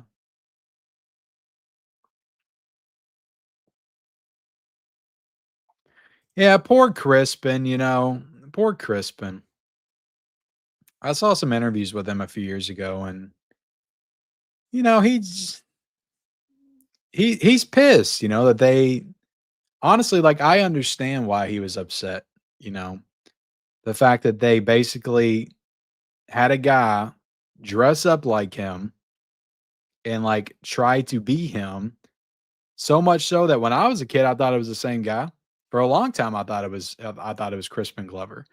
So it's like, yeah, you're gonna be a little bit mad if somebody's like posing as you and making people believe that you're them. And it's like, I would never give a performance like that because he's very goofy in part two. He's very goofy.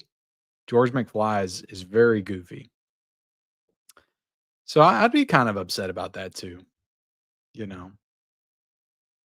But I'm sure he was difficult to work with and all that crap. But they should have killed him off or whatever, you know. No reason to recast him.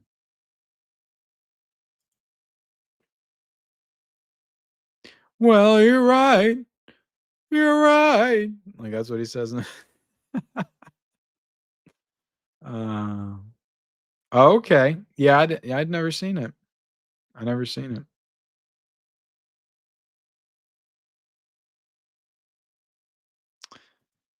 Yeah, for sure. Yeah, yeah, yeah. Oh, yeah, I was sure. Yeah, yeah, yeah, yeah. Um, yeah, that's probably where it all began, isn't it? Yeah, I remember when I first discovered people were talking about movies on the internet. It was 2015. It was with The Force Awakens. Before then, like I use YouTube for like movie trailers, how-to videos, stupid like funniest home videos type videos. Like I didn't know that people were like doing movie reviews, talking about movies, having conversations about it. I didn't know all that stuff was happening. I didn't know people were on here showing off their DVDs and shit. I had no idea. I had no idea that that world was even happening until 2015. And I started to see, I don't know how it happened. Maybe I was seeking it out, but I was seeking out reviews for The Force Awakens because I wanted to be a part of the conversation because I was a massive Star Wars fan. And to me, like Star Wars was back and I was like super into it.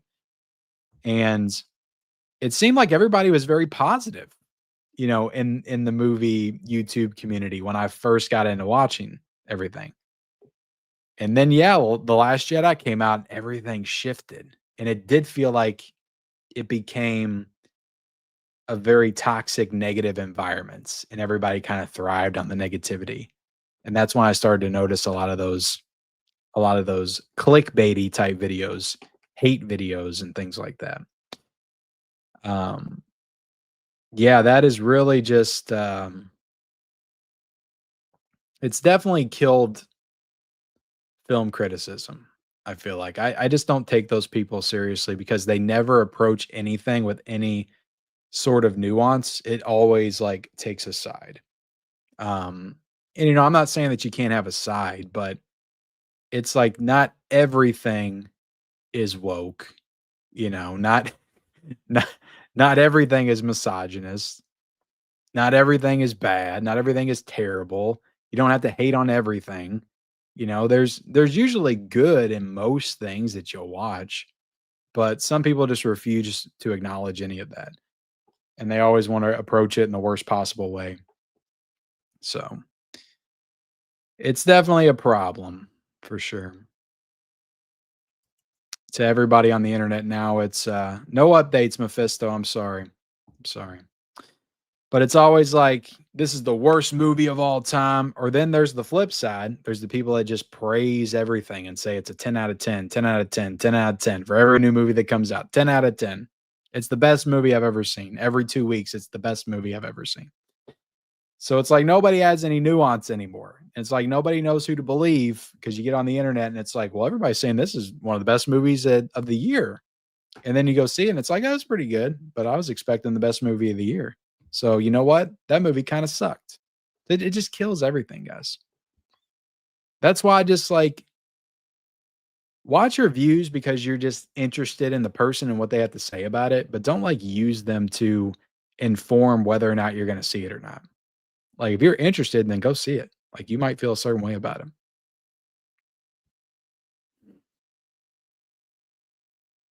Yeah, I need to watch that.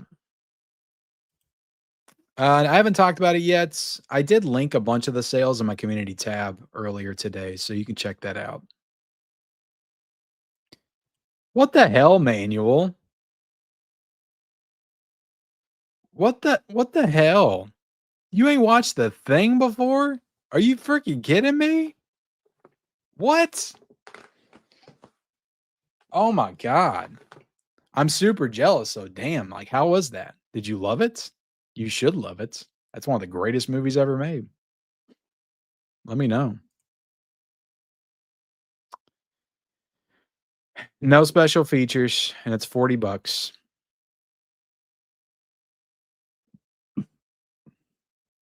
No, don't ask him to do that. Why would you ask him to do that?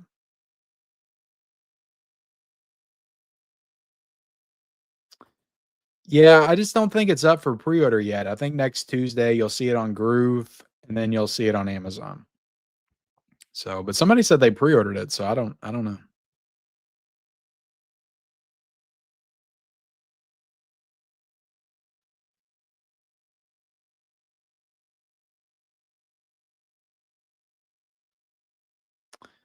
I mean, The Fly's a masterpiece, so The Fly's kind of undeniable. Like even if you're not a fan of Cronenberg, like you gotta respect The Fly.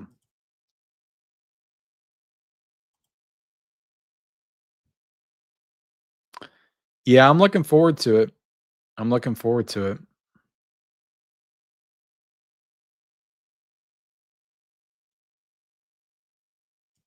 Warren Beatty sadly hates Dick Tracy. Oh my god. That's horrible. I mean, I think Lionsgate has the rights, so I would assume they'll do it at some point.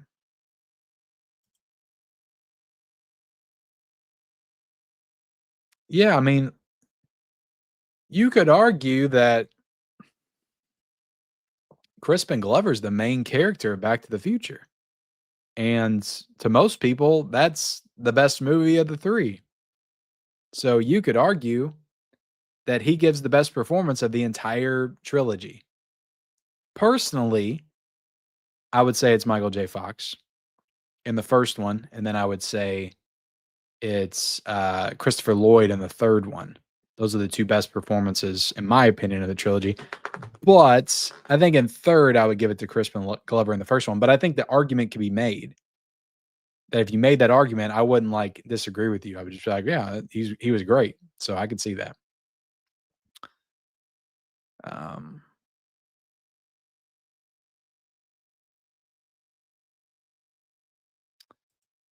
I've seen all those, Carrie. Rocky Horror Picture Show I've been watching since I was a kid. Moonlight's excellent. I love Moonlight. The Burning is a really fun slasher movie. And Casablanca, I've watched that twice. I cannot get into it. I really can't. I don't. I just don't love it. You know, I respect it, but I don't love it.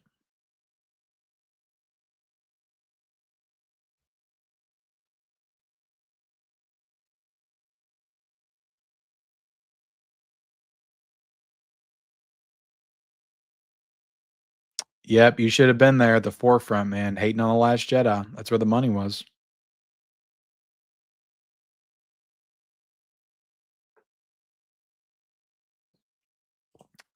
I don't watch Jeremy Jahns. I've checked out a couple of his reviews, but I can't get into like the really short, like 6-minute reviews. Like I need longer conversation. Like I just don't like I don't create short videos. I don't really watch short videos. Like I need to like really get inside of somebody's personality and be able to figure them out and like actually watch and allow them to flesh out their thoughts on something to be able to engage it. I just can't watch that quick cut. Blah, blah, blah, blah, blah, blah, blah, and I thought it was great. I thought it was shit. Like I can't get into that. But I mean, he's one of the OGs for sure.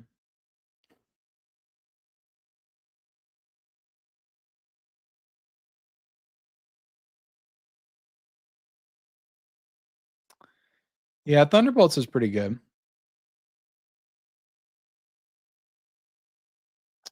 I mean, I like The Last Jedi when I saw it in the theaters. I didn't know what the fuss was about. But I'll tell you what, I don't really go back and rewatch it too often. So I don't think it I mean, Rise of Skywalker kind of ruins all three of those new movies for me. I love The Force Awakens, and I don't even want to watch any of them now at all. Speaking of listening to the hype, The Thing was just one of those films that had been so hyped for me over the years that it would seem impossible to live up to. So I was somewhat intimidated. Maybe. Well, what did you think, Manuel?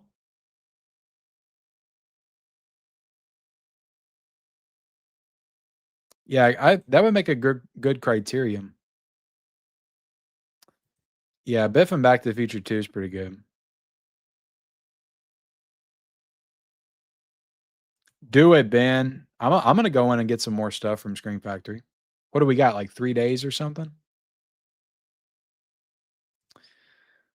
It was great. So many different character names to remember. Had me struggling to keep up with who is who, but I'm betting a rewatch will play even better. Yeah, it does. That movie gets better and better every time you rewatch it. I mean, I can't think of all the character names off the top of my head. And to me, it's not important. I know he's Kurt Russell. You got Keith David. Like I know that. Wilford Brimley. You know, I can't remember all the character names. McGrady. Well, you're not missing much, Philip. You know, just live in a world.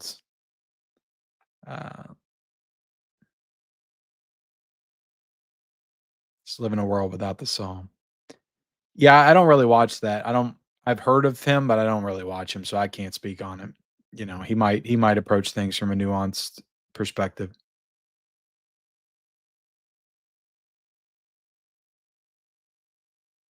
I'm hoping Criterion puts that out sometime soon. Maybe in January.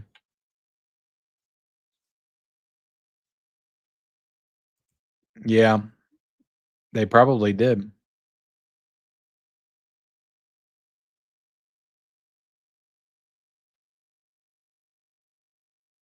Yeah, that's perfect.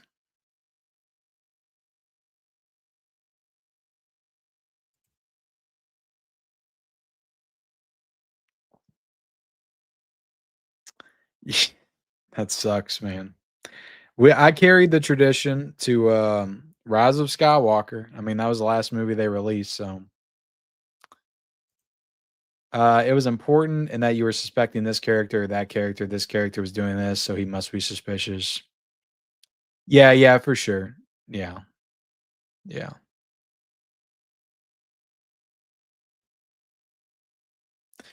I feel like since One Battle After Another did pretty well at the box office, that they'll start releasing more 4Ks of PTA. Hopefully so. Hopefully so. All right, guys, I caught up in the chats. Let's get into the proms deals real quick.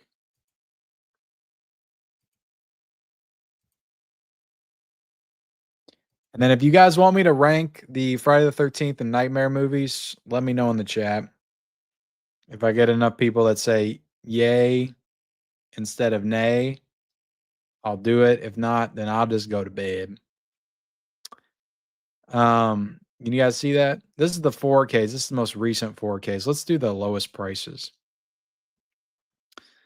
So Big Lebowski is like $9, I think. It says $10 there, but when you click on it, it's $9. Love and Monsters, Coming to America, Mother, all $11. 1917, $11. Rear Window, $11.49. E.T. is $12.20. So I'll just kind of scroll through. Like I said, I linked a lot of this stuff earlier. And sometimes it's hard to tell like what's just always this price, what's a Prime Day deal.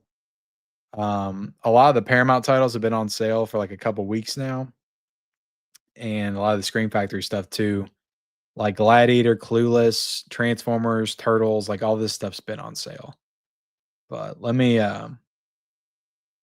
just go to the best deals. And we got the Sean Connery 6-film collection. The Bond collection is $75. So that's the best price it's been. Mission Impossible 6-film collection is $49.49. Young Guns 4K is $12.68. Akira 4K $11.99.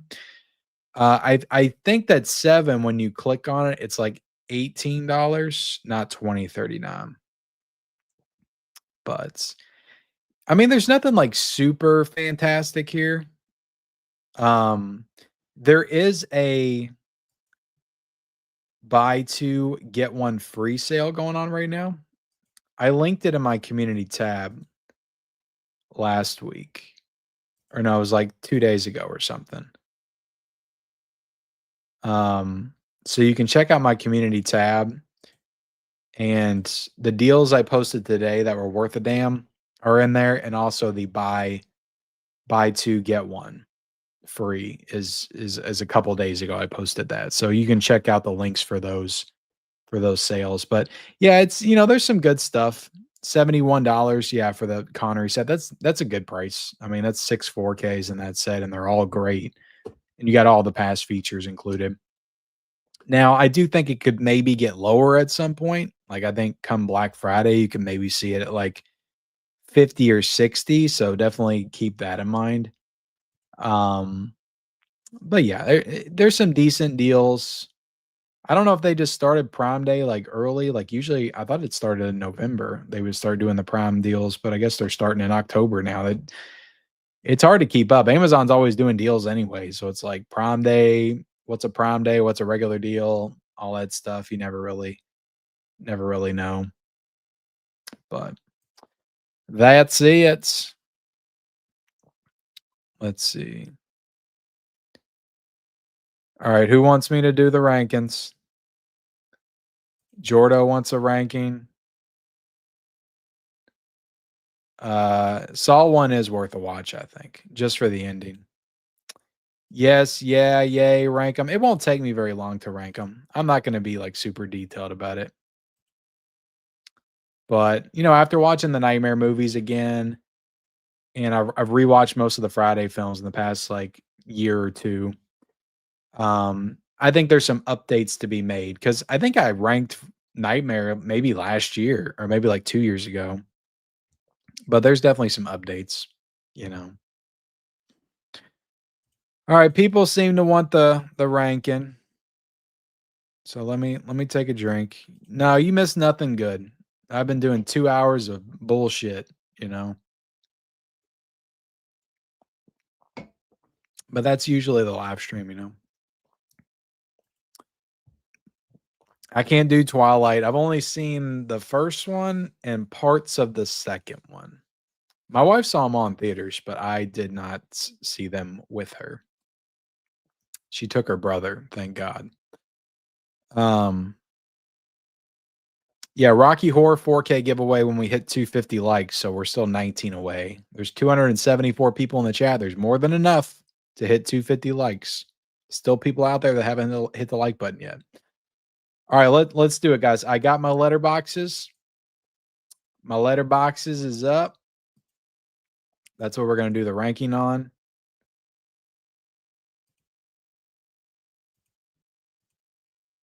All right. Can you guys see it? Can you feel it? The atmosphere is electric. Okay. So I got them all in order right now. So we're going to do this 12-1. I just have to decide. I mean, I'm doing this all on the fly. I don't have anything like listed or anything. This is all going to be like just how I feel as we go through it. My number 12 was the remake. I remember the last time I ranked them, but I hadn't seen that in quite some time. I don't think that will still be my number 12. My number 12 right now currently, it might still be the remake, honestly. I like all these movies though. There's not one that I don't like. I'm gonna throw Freddy versus Jason at number 12.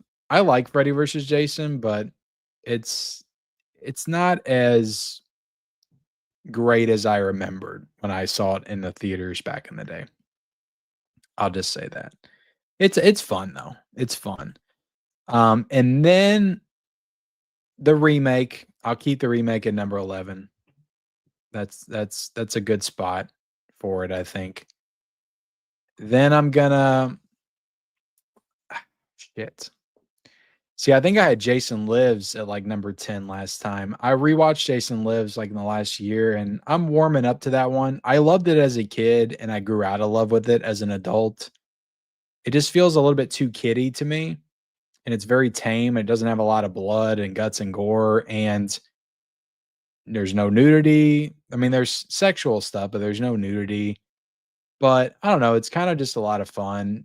And last time I watched it, I just kind of embraced the fun and enjoyed it. And I love the opening. The opening's freaking amazing. So I don't think it's still going to be Jason Lives. Oh, I did get a super chat. Let me catch that. Just the chat to shame cheapskates who appreciate you for free. Thanks for your time, Kim. Well, that's fine. Everybody, you guys can appreciate me for free, but for those of you all that do donate, I appreciate you guys just a little bit more, you know. But I appreciate everybody for being here. Just the fact that you're here, like the fact that there's 271 people here that want to watch me live on a Wednesday night, like that will never be old to me, and I will never take that for granted because there will be a time when I go live, okay, because I feel like I've reached my peak. I've only got down to go from here. There will be a time where I go live and I'll have like 20 or 30 people in here, and I'll appreciate that, but I'll probably miss the days where people cared about the mid-level media channel. You know, when I'm in my later years and I've just fallen off completely. So it's a beautiful thing. I appreciate it. I honestly don't feel like I deserve it, but I appreciate it. All right. So I'm going to put the New Blood. No, I don't want to put the New Blood there. Damn it. I'm putting New Blood there. I'm putting New Blood at number 10. I like New Blood. I mean, it's Carrie versus Jason, but it's one that I used to love when I was a kid, but it's lost a little bit of its luster in recent years. All right, number 9. Jason X.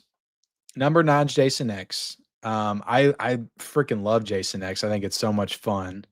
It's like a Sci-Fi Channel original Jason movie, but there's so much incredible like carnage and action and just so much fun stuff with Jason. Some of his kills are spectacular in this one. But 9 feels right for Jason X. All right, coming in number 8, we're going to get rid of Jason Lives. I feel right putting Jason Lives at 8. That's fine. Coming in at number 7 is Friday the 13th Part 3. I enjoy Friday the 13th Part 3. I mean, it's the one where Jason gets his hockey mask for the first time. But even as a kid, this one was never one of my favorites. So yeah, I think it has one of the weaker final girls. And, there's some cool stuff with the 3D, but it's kind of stupid too. And Shelly's super annoying. So there you go. I'm sorry. I love the movie though. Like I said, I love all these movies. But that one's number 7. And some of you guys out there are gonna be like, Ken, you haven't what about Manhattan and Jason Goes to Hell? Why are those still up there? Why are they going so high? What's going on? You'll find out, guys. You'll find out. If you don't know me and how I feel about Friday the 13th by now, you'll learn. This one's gonna piss some people off, but I gotta do it. The final chapter is gonna be number 6. Final chapter is great. It's a great slasher film. It has Crispin Glover, who delivers another fantastic performance. But they're just nothing that I don't know. The Tom Savini effects at the end are great, but besides that, I don't know. I mean, it's a great slasher film, but I feel like there's nothing that really like stands out for me. I don't know. And when I was a kid, like I liked it, but I never loved that one. That was never one I wanted to rewatch over and over again.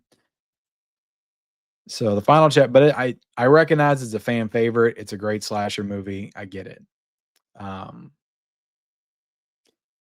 Number 5, A New Beginning. I love A New Beginning. I think it has some of the best characters, the most fun characters. I mean, that's the one with the damn enchiladas. What's it, Miguel Nunez? And Reggie the Reckless. And I know it's not Jason that's killing people, but that doesn't matter. He's wearing a hockey mask, all through the movie. You can just pretend it's Jason. It's fine. But I think it has some of the gnarliest kills. It's also like super sleazy, and it has maybe the best boobs in all the Friday the 13th films. I've always really loved this one. I think the opening like used to scare the crap out of me, or the beginning, like where the guy not Shelly, but the guy gets axed with the chocolate bar. Like that guy that freaking threw the axe in his back, like that always just freaked me out as a kid. But yeah, this has always been a favorite of mine. So A New Beginnings, number 5.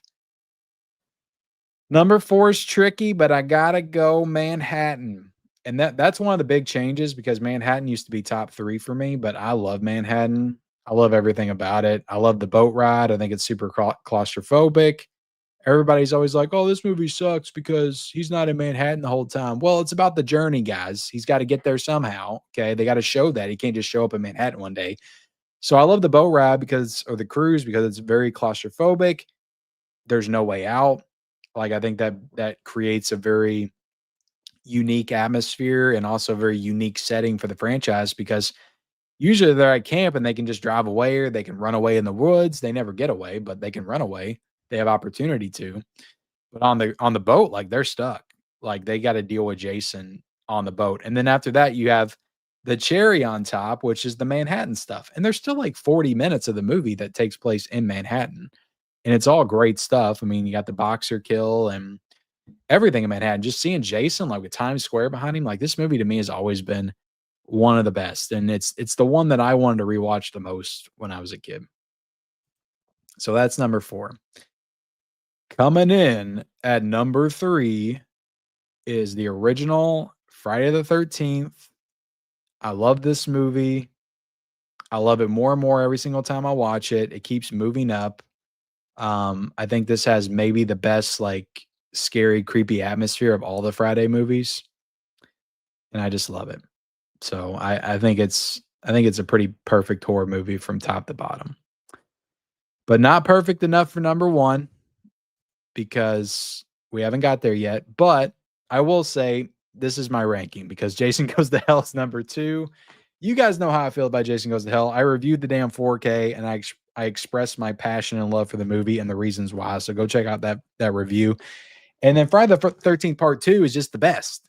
It's the best of all of them. I'm sorry, just is. Some of the best kills, the best final girl with Jenny, Baghead Jason's the scariest Jason. It's the most menacing Jason. And this movie, just like the first one, has like the perfect, like creepy, unsettling, scary atmosphere setting at the camp. So I love part, and then the ending with the mom's head in the shrine and the sweater. I love everything about it. I love everything about it. So say what you want. I always get crap for my Friday the 13th ranking, but it's mine and you can't take it away from me. Okay. I used to have Jason Takes Manhattan and Jason Goes to Hell in my top 3. And now I've at least got the original Friday the 13th in my top 3. So that's it. I'm locking it in. I'm saving it. That's my current ranking. It could change. It could change. Let's go to Nightmare. And if you guys want to comment, feel free to comment. I'll get back to your comments here in a second. All right. So this one won't take as long. This one's pretty easy for number 9. Nightmare on Elm Street remake 2010. Sucks ass. I've seen it once. I hated it, and I don't ever want to watch it again. But you know what? If Arrow Video does a 4K, I'll probably get it, and I'll probably review it on the channel just because. I'm kind of curious to rewatch it, but I don't want to waste like having to sit through that movie again for no reason. So it's gonna take a 4K with loads of new special features from Arrow Video to get me to jump back into that movie again. There has to be a good reason for me to do it. So yeah, I freaking hate that movie. I hate it. Hate it. Number 8 is Freddy vs. Jason. So that's right. Number 7. And keep in mind, I like all these movies. But part 2 is going at number 7. Part 2 to me, I think part 2 is a really, like, rewatching it this time, it is a really good horror movie. It really is. It just kind of sticks out like a sore thumb in the franchise. It just doesn't feel like any of the others. And when I was a kid, I didn't like that because I feel like Nightmare on Elm Street does the best job of like the continuity and returning characters and just like seamlessly moving from one movie to the other. And I feel like there's a really good through line. And Nightmare 2 just kind of breaks it all up. Now you do have the house connection, and they're reading, Heather Langenkamp's or Nancy's diary or whatever. So there's that connection. But otherwise, like, Freddy doesn't really feel like Freddy. He feels like something else, which is scary. Like, he's very imposing and menacing and scary in part 2, but it just doesn't feel like Freddy. Like, nothing about that movie feels like any of the other ones. So that doesn't make it bad. It just kind of sticks out and makes it one of my least favorite for that reason. So that's number 7. Number 6.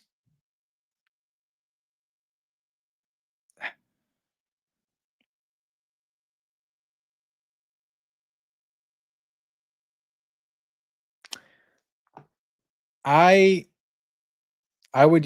used to say a few years ago that this would have been top 3 for me, so it's really kind of moved down. But the older I get and the more I rewatch it in my later years, the more I realize that there's just a lot of flaws in this film. And that's New Nightmare. So New Nightmare is number 6.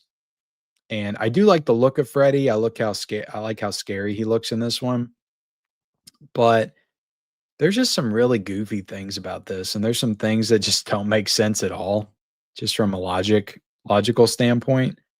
I just don't feel like they were going for that very meta approach, but some of the things that they do just don't make any sense. And I can maybe elaborate on that later on at a later date, but I don't feel like going into it all of it now. But it pretty much revolves around Nancy or Heather Langenkamp's character and how quickly she like morphs into Nancy in the movie. And it just doesn't make sense that she almost immediately snaps into the mindset of Nancy when she's the actress. And it almost immediately happens because she's getting phone calls from somebody that's pretending to be Freddy. So it's just things that don't make sense. They don't add up to me. And I still like the movie a lot. I still like it a lot. But it's just, I don't know, there's just a lot of flaws with that film. I think it's too long too. I think it drags on. I mean, it's very the first hour, like almost nothing happens. Like you don't even see Freddy until like the last 45 minutes, pretty much. Um, so I don't know. Like I loved it when I was younger, and I thought it was one of the best for a while. But like in my later years, I feel like it ages the worst. Um, so that's number 7. Sorry if you're a fan. I mean, I still like it. I still like it. All right, coming in at number 5 is Freddy's Dead. I don't even have to move it. I love Freddy's Dead. I don't care what anybody says. It's super fun. It was the one I watched all the time as a kid because it felt like it was the safest one to watch. I mean, when I started watching these movies, I was like 7 or 8 or something. So like when I would get super terrified by like part 1 and part 3, like I would go watch Freddy's Dead to like, feel better, about Freddy. And that kind of warmed me up to him and the franchise as a whole.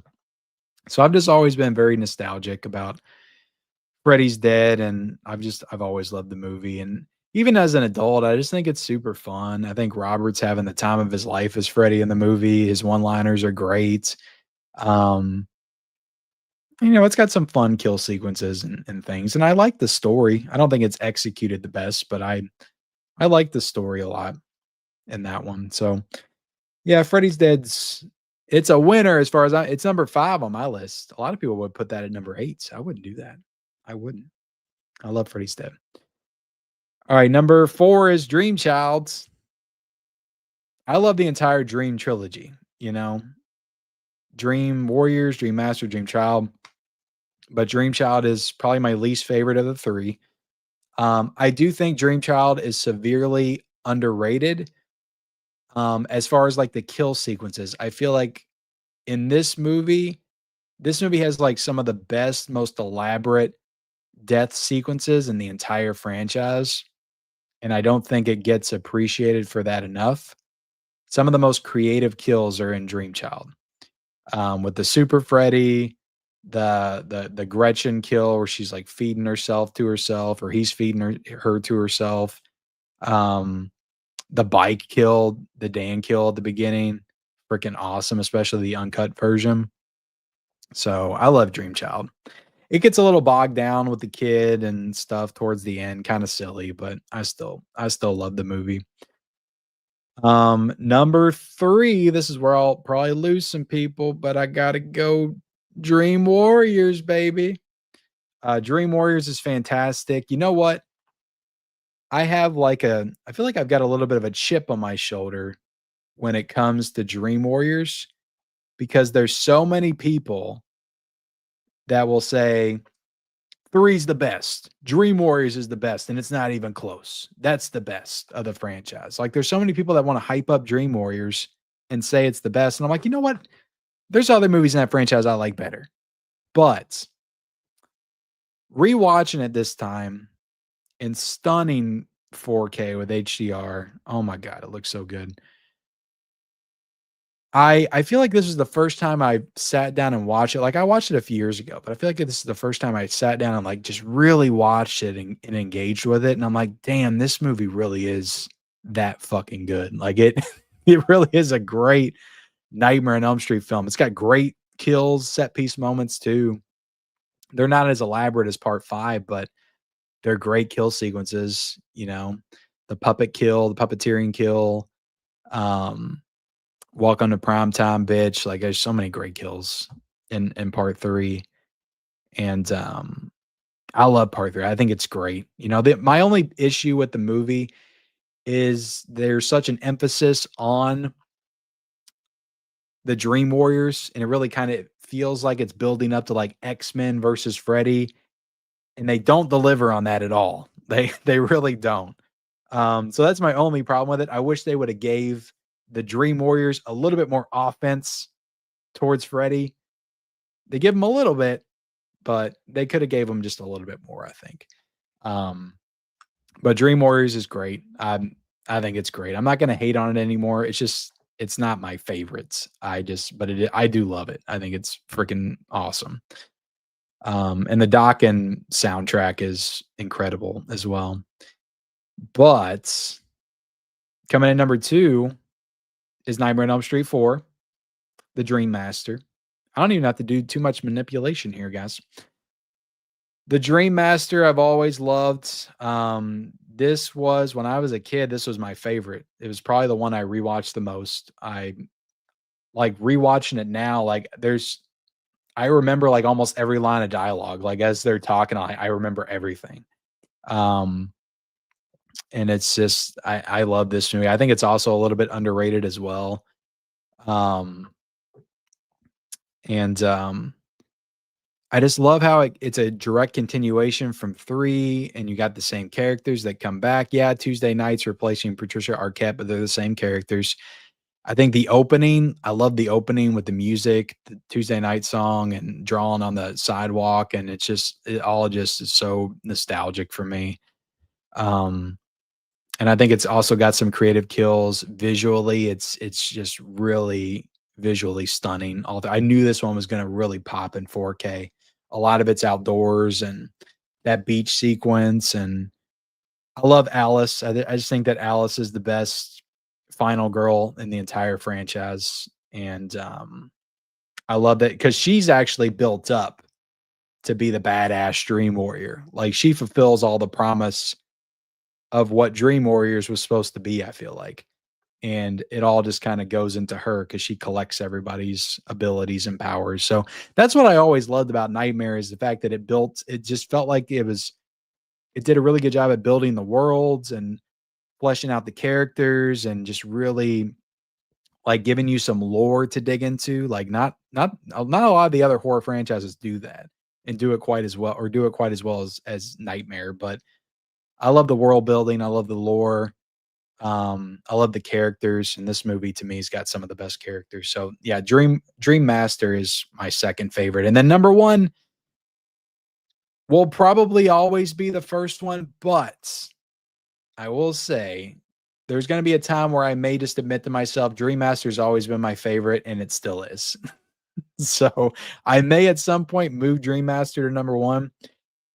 But for right now, I can't disrespect the original. I freaking love the original Nightmare on Elm Street. It's also a movie I've seen maybe 100 times, and I like know this movie by heart as well.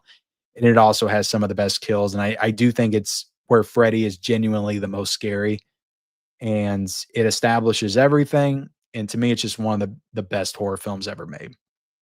So there you have it, guys. That's my list. I'm locking it in, but it's subject to change always, guys. You know, I'll redo it in a couple of years or something. But you guys got to see the sneak peek if you're here right now. All right, what do you guys think?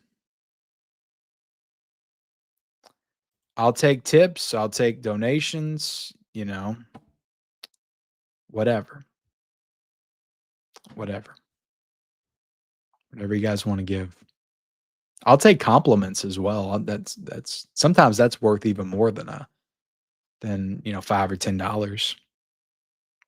Boost my ego, my self-esteem. Because there'll be some days I'm at work and I'm down there reading the comments and I just want to like crawl into a corner and die. I'm like, damn, what did I do? What is going on? What did I say? Sometimes I film these videos like 2 weeks in advance. And I'll forget what I said. And I'll start getting all these comments that are super. Now I'm like, God, what did I say in this video? What happened? I don't know. I'm sorry for everything. Okay. I'm sorry for existing on you. I'm sorry I have to be here.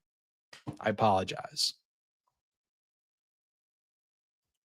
Anyway, guys, we've gone almost 2.5 hours. Jeez Louise. Yeah, it did. It did. Now, Crispin's in part 4. Yeah, I'll be honest. I think New Blood's been a little bit since I've seen it. It's the only one that's been a little bit. Jason X is a lot of fun. I like it. It is peak. That's so great. That's one of the best kills. That's one of the best kills. I need to see them all because I still have not seen Hard 8. and I haven't seen his newest one, so I wouldn't want to rank his films. But I can tell you my top 3 is The Master, number 3, Boogie Nights, number 2, and There Will Be Blood's number 1. I can tell you my top 3.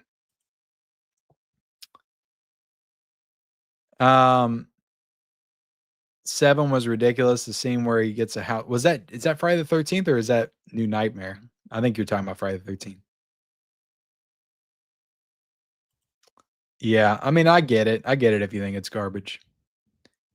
Yeah, I've never been a Part 2 Nightmare 2 fan.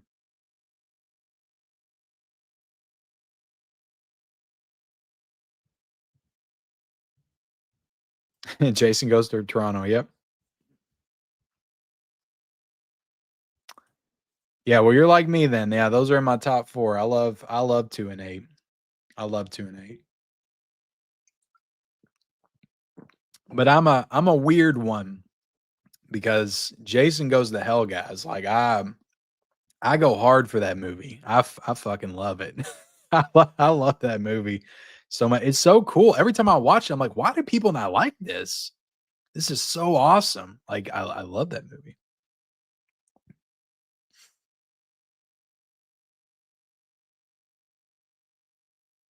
Well, I hope you do well on your job interview, ma'am.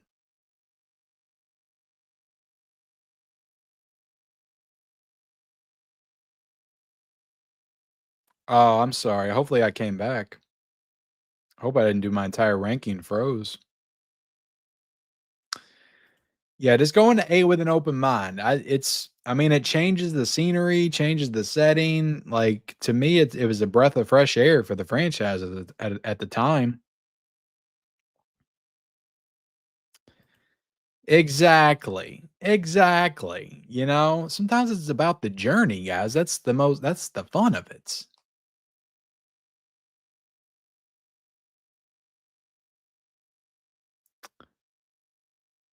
Oh, I'd have to think about that and add it all up. This year, probably Vinegar Syndrome just because they cost the most, you know, and I feel like I go hard on some of those sales, so probably them. But maybe no, I'd probably Vinegar Syndrome, honestly.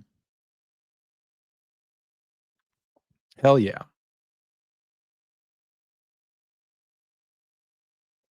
She is the best actor. She's the most believable. She's the most badass too.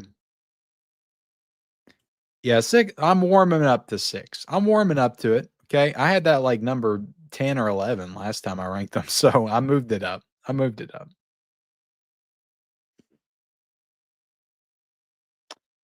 Yeah. I mean, again, it's all subjective, right? I like all these movies. So even the ones on my at the ends, I still like them a lot, you know.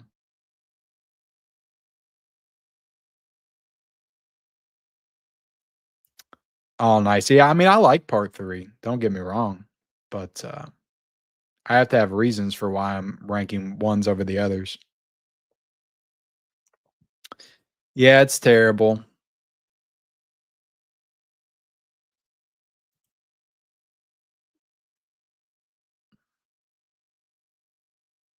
Yeah, but I bet when you went into Dream Warriors, that was the one that really pushed you to continue, you know? Yeah, part 2's, it's got some really good parts. I think the bus, you know, in the beginning is maybe one of the best scenes in the entire franchise, maybe like top 3. So,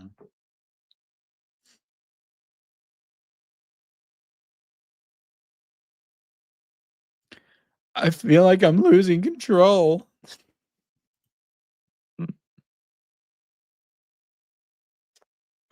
Yeah. Yeah, a lot of people love New Nightmare. A lot of people would say first one, third one, New Nightmare. Those are the best.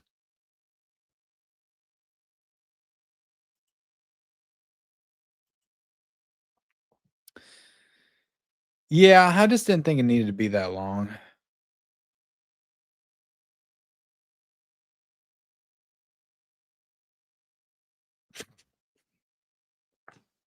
Well, I mean, I'm thinking about it. You gotta think about it from like I was very young when I watched these movies, you know, too young to watch them. So I got the shit scared out of me by the earlier ones, and then I would watch Freddy's Dead, and I would feel better about the character, and then that would help me go into the other ones again. So, like, these I don't know.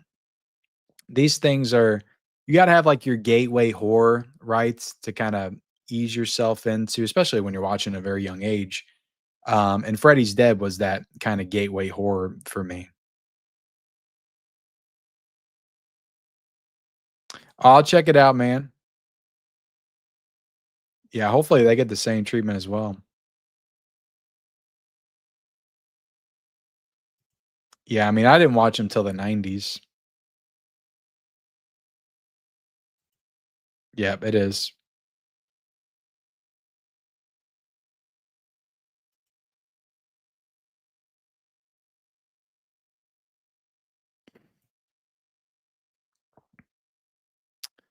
Yeah, MTV Freddy's the best, man.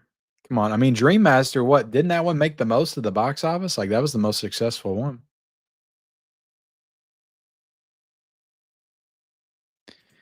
That's the way I always looked at it, but I don't really think that was their intention, but at the same time, it just I don't know. I didn't like the way that it, like honestly, it just pissed me off.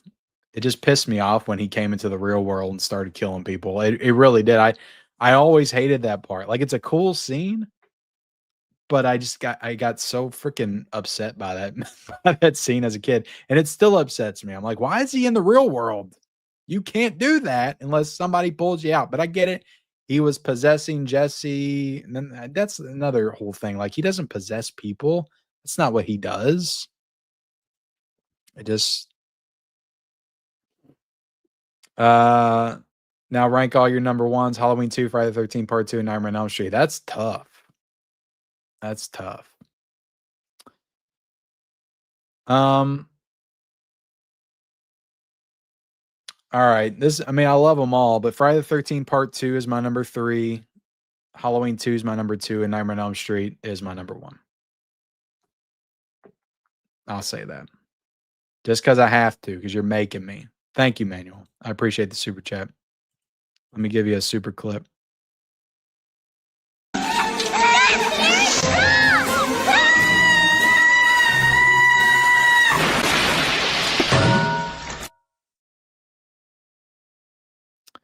Yeah, Requiem for a Dream review's coming tomorrow. So no, but my wife has watched that. She went to the theaters to go see that, with my daughter, and they're crazy into it. I know I can't get into that.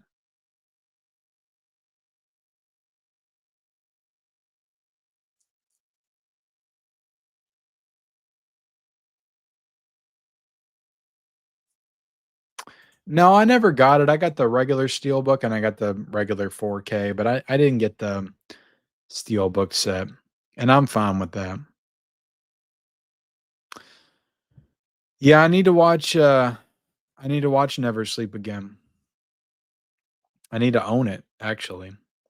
But guys, that's it. I gotta get out of here. It is almost 12 o'clock, and I'm still alive. This was an extra long episode of Physical Media tonight, but I feel like we covered everything I wanted to cover, and it was a good stream. If you're watching on the replay, don't forget to hit the like button. And hold on, guys. Hit the subscribe button too. Did we hit 250 likes? I like animation, but it's just I mean, I didn't give it a chance. It just seemed like something I wouldn't enjoy. So now hold on a second.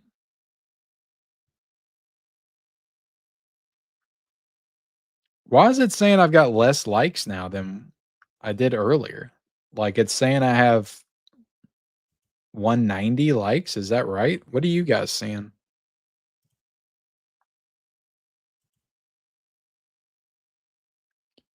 I'm telling you, YouTube does some funny ass shit sometimes.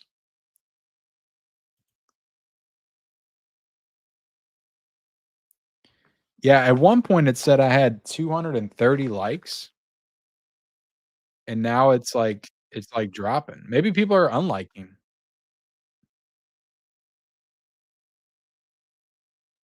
Maybe people are unliking. That it could be possible. Maybe people were liking. Maybe people were. I mean, I saw it at 236 when I last had it up on my phone. Maybe people they got their codes and they're like, unlike. We're only like to get codes, and now we got them and we're unliking. You know, that could be too. People just didn't like the rankings. That's why I shouldn't share my opinions, guys. I should just come in here, give you the news, and get out of here. You know, no thoughts, no opinions, none of that.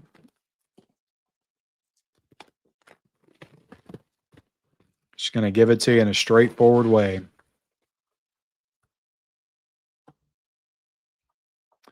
But guys, look, I'm gonna give away the Rocky Horror Picture Show Steelbook anyway. Look at this. Look at that Steelbook, guys. It's a great Steelbook. I'll be honest though, I was gonna cancel this, but I forgot to. So now I just own Rocky Horror Picture Show on 4K. I like this movie, you know, but I don't know if I'm gonna watch it. So I don't know if you should expect a review or not. But maybe I will. Who knows? But there you have it, guys. That's the Rocky Horror Picture Show. I mean, I gave away 5 digital codes tonight. All right. You know, I could sell these codes on Facebook, but I give them away to my audience for free. All right, because I love you guys and I appreciate you hanging out with me. But that's all I got. Okay. Like, comments, you know, comment when the stream is over, but also comment on the replay as well. I'd appreciate that. And don't forget, tomorrow is going to be a very, very important video. Okay. It's the Requiem for a Dream 4K review, super special, spectacular. All right. Something like that. I'm going to call that. We're going to go ass to ass. We're going to be on television. We're going to do it all. Okay. In this video. But thank you all for being with me. I appreciate it. I really do. And I'll see you next time.